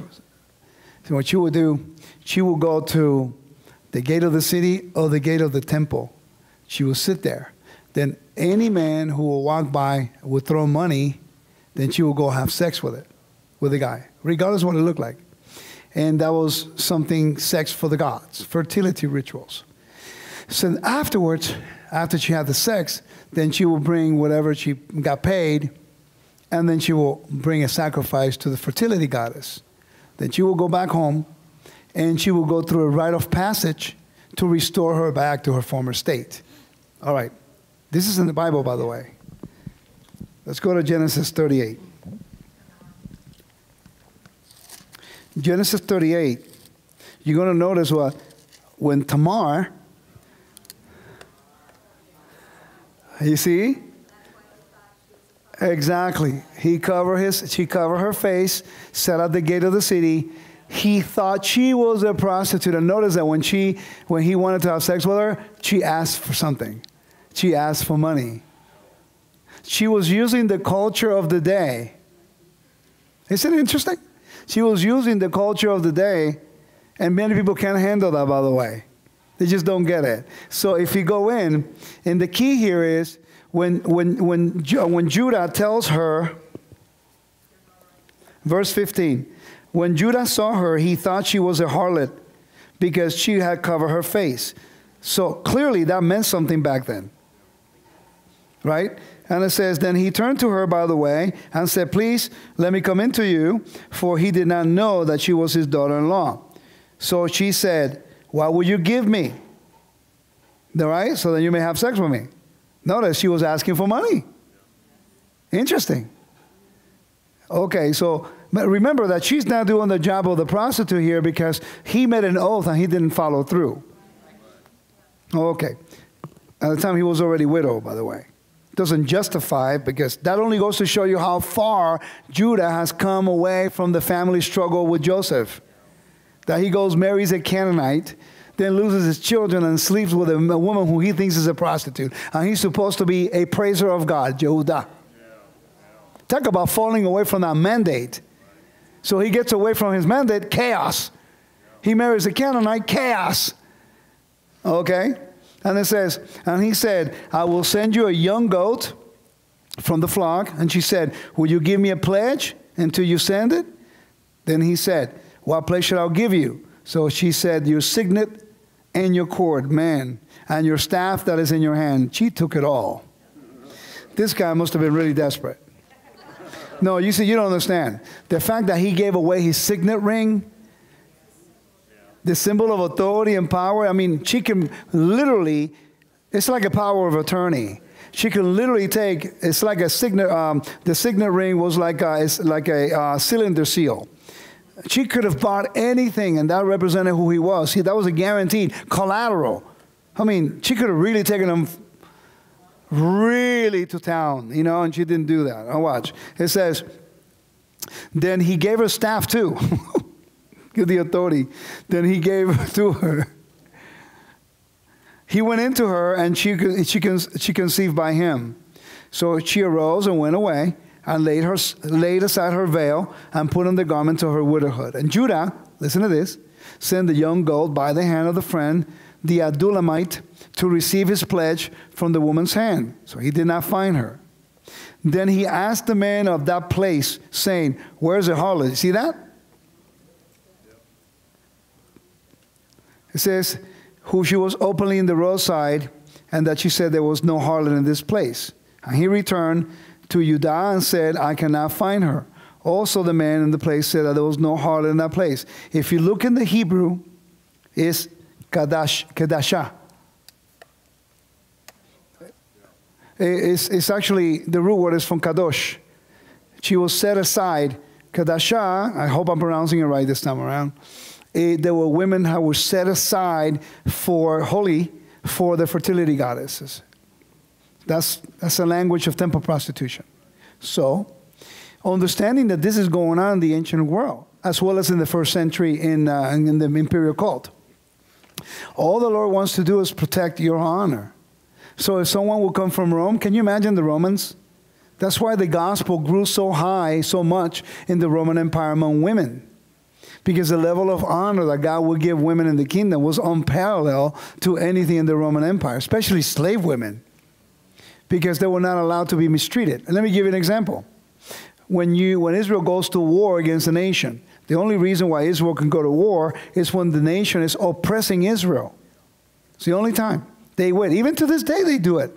You don't see Israel attacking anybody for attacking them's sake. Either the other nation is oppressing the people who cannot defend themselves, or they wait, and they wait, and when the other people keep killing Israelites, and they can't wait anymore, when they are unleashed, they are unleashed.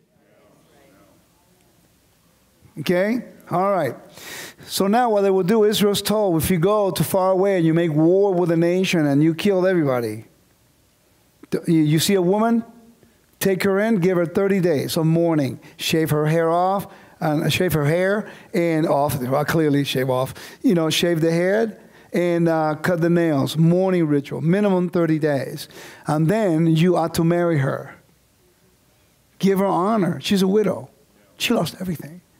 I mean, if you don't give her honor and you let her go, she can become a prostitute, a slave woman, or she dies. Don't leave her hand. She's not responsible because the man and the king of that city was ruthless and that we were defending ourselves. So take her and now you can go into her, but marry her.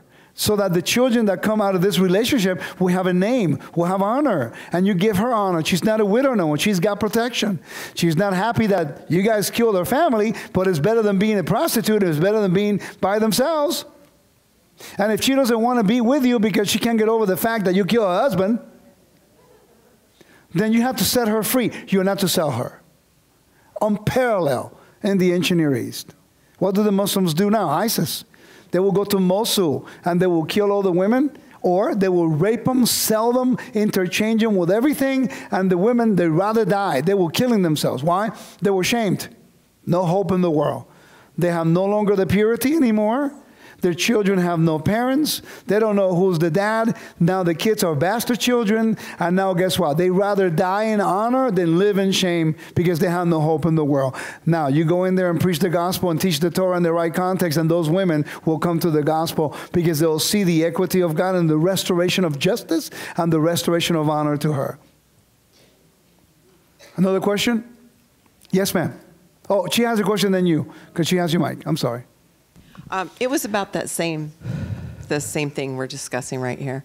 Have you ever heard of the cubit being?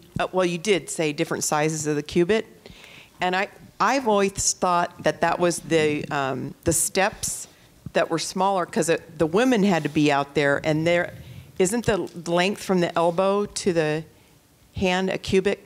Normally depends which one, but I'm not quite sure. For the female, it would be less than the men. That's true. So I'm not sure. I thought there was that distinction. Yeah, I didn't I'm know not if you've even heard sure. of that. Not sure at all. And then thanking for the explanation, because I learned somewhere of, how the Holy of Holies in the temple, extremely holy. So women, because of our menstrual cycle, because of the blood, we couldn't be in the next section. Have you ever heard of that? I used to think it was that. Yeah. I used to think it was that, but I no longer teach that. Right. Because she's only in the menstrual cycle for 7 days. She can't be there in the temple anyway. Right. I mean, you can just say, hey, I'm in my period and not go to the temple. She can't even go. So that would not withhold her from being able to do it any other time. Okay. You see what I mean? It's not like she's in her menstrual cycle the whole month. So even the priests, when they had a seminal discharge, they were unclean until evening. You know what I mean? Right. So it's just the holiness. It has really nothing to do with that because those are natural occurrences. Right. But I used to believe that, by the way. But So now I don't teach that anymore because it's not lining up. Okay. Thanks for that. You're welcome. She has a question, my sister in the back. You guys are so behaving so good. I'm so glad to be here. I can tell you do an amazing job, guys. Thank you. You were talking about the importance of the directions of the temple, the eastern, east, west, north, and south. What you said reminded me of something I heard in church when I was a little girl, that when God comes back in judgment, when he comes back, he's going to split through the eastern sky. I don't know if you've ever heard of that, but is that why the directions are so important? Yeah, because the veil, without rented, is looking east. A Messiah comes from the east. And the dispersion comes from the east, not going to. Going to the east is shame, it's chaos, it's death. It's like going to Egypt, going to the abyss, going to hell. You follow what I mean? So coming from the east is returning to the presence of God, returning to Eden, returning to sacred space, returning to it's really cool. From the east to the west. So now the question is, why do we turn east now? Well, because we're here in the States. When I'm in South Africa, I don't look east. I look north. You know? And so where you're at, you're all pointing towards Jerusalem because that's our hope, that we're going to be regathered from every corner of the earth. I'm going to Australia and New Zealand in July. I'm really excited. I'm going with my family, my wife and my boy, one of my boys.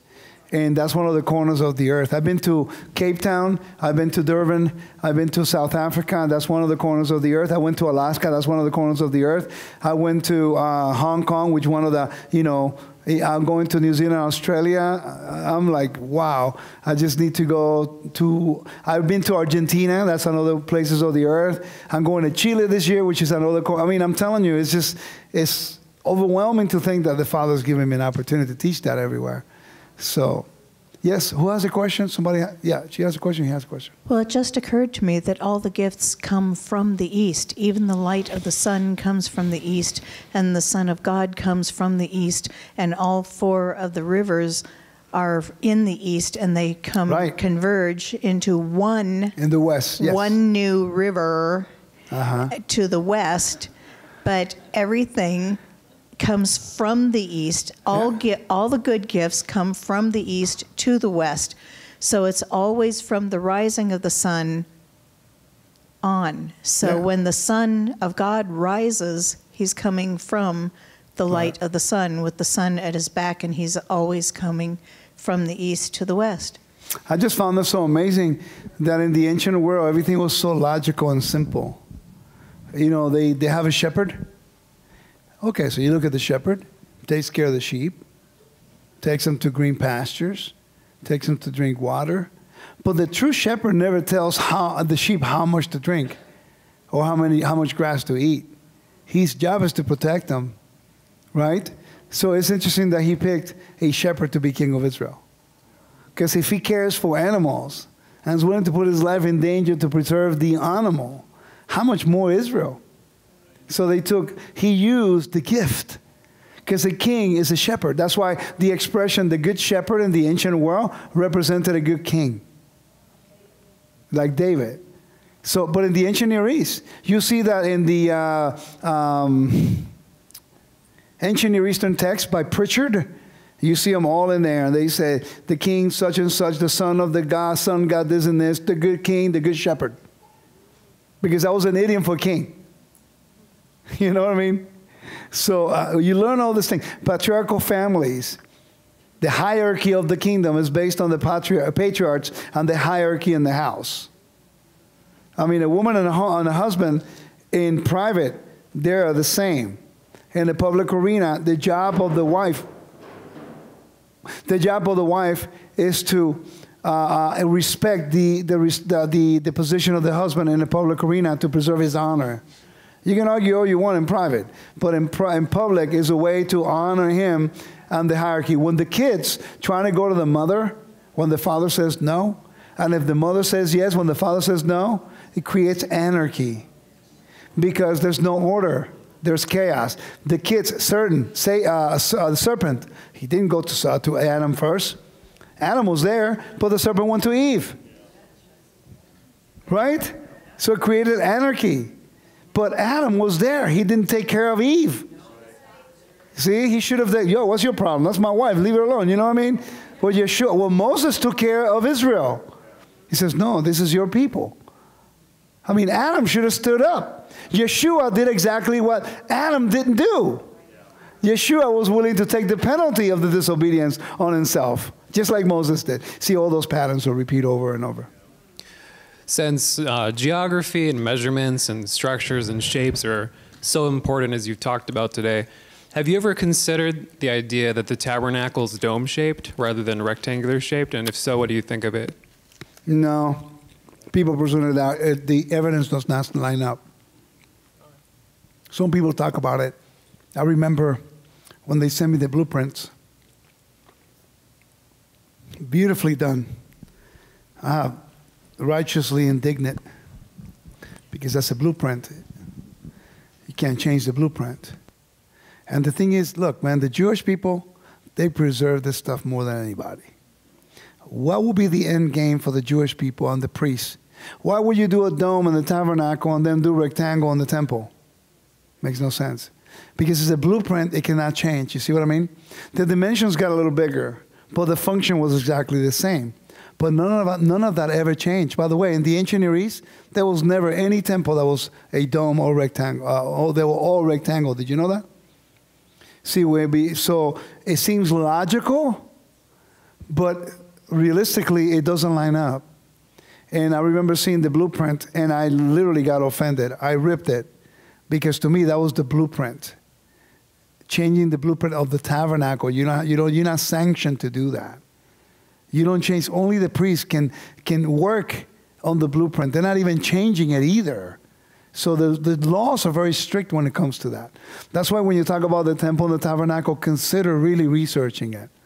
And it's interesting how the person who was presenting this theory, you learn it from some is that what you're looking into? Because I've learned it from a gentleman who was doing that. Nice guy, very nice guy. I don't have anything. I never met him in person. He always was very nice to me in whatever we dialogue. I can't remember how, email or whatever.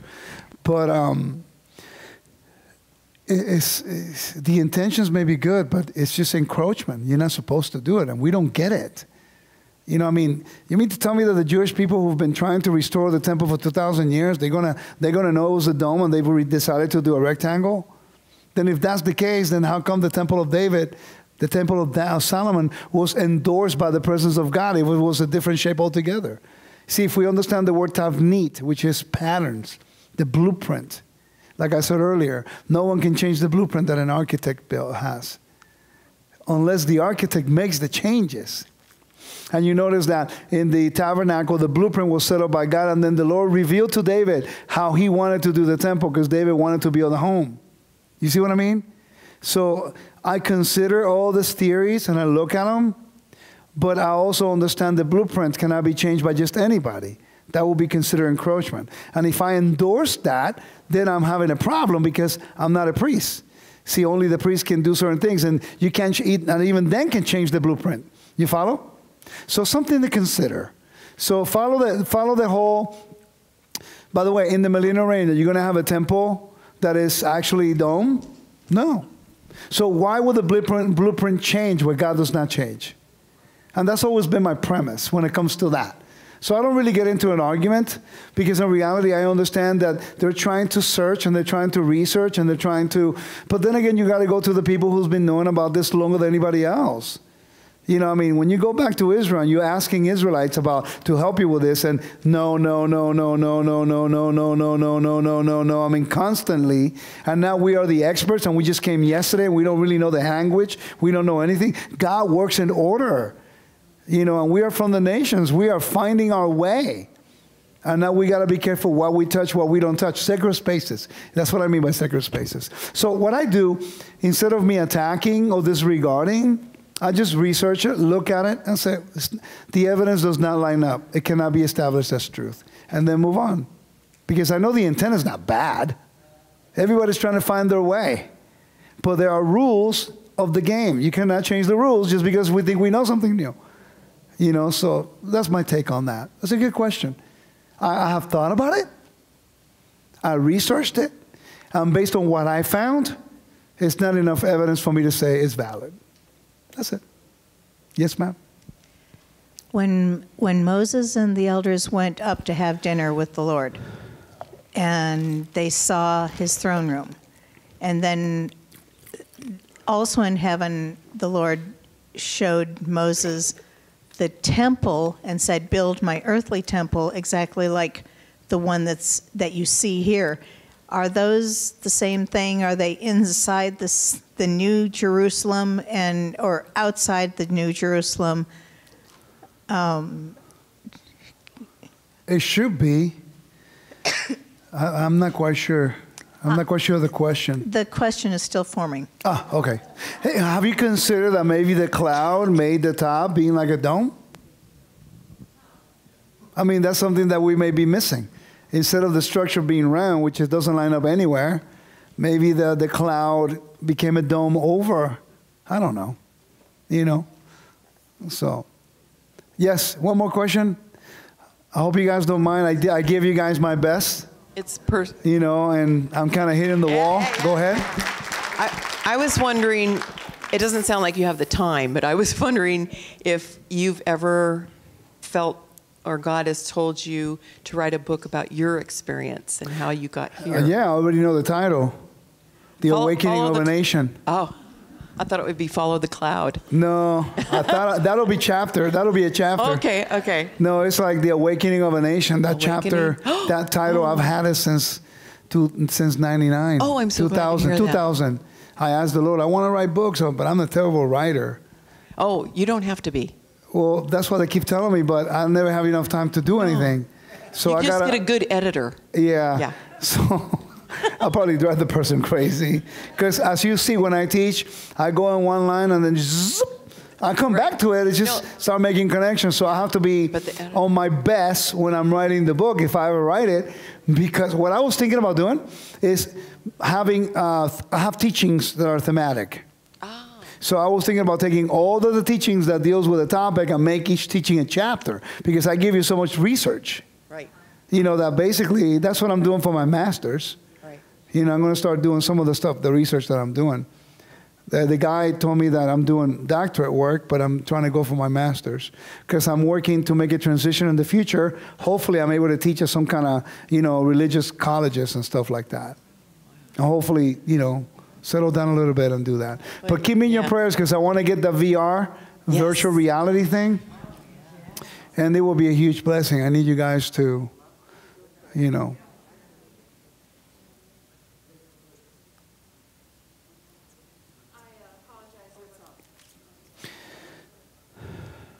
I apologize I wasn't here last night, so I hope this is not forcing you to repeat yourself. But I think it's, and I wasn't going to ask the question because I can't remember the chapter and verse, but I think it's pretty sure it's Leviticus.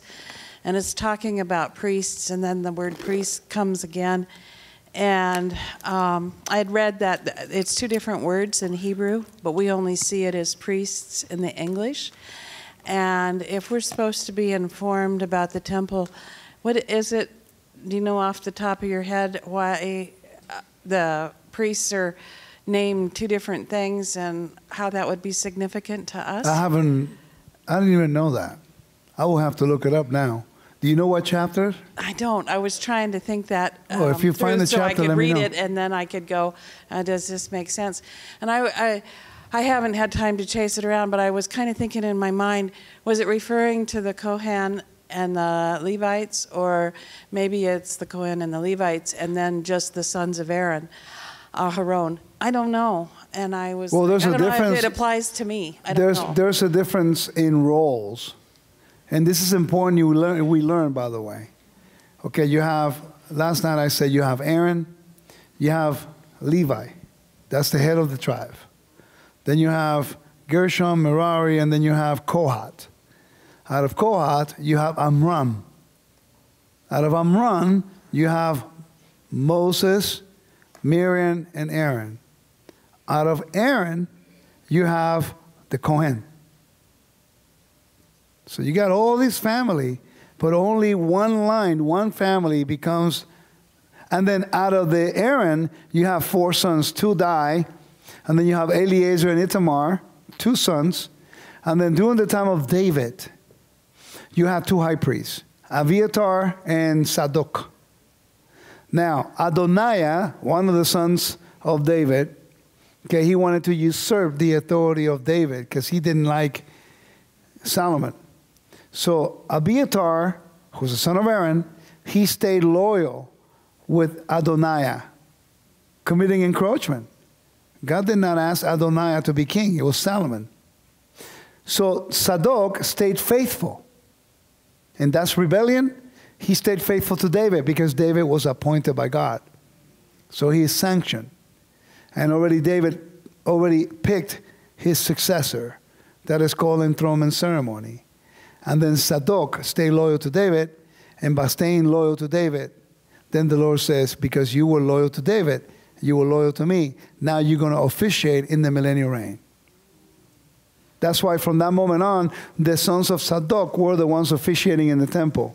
And that's it, no one else. Anybody else is committing encroachment from the line of Sadok. In the first century, you have Ananias. He was a Sadducite. He was just corrupted.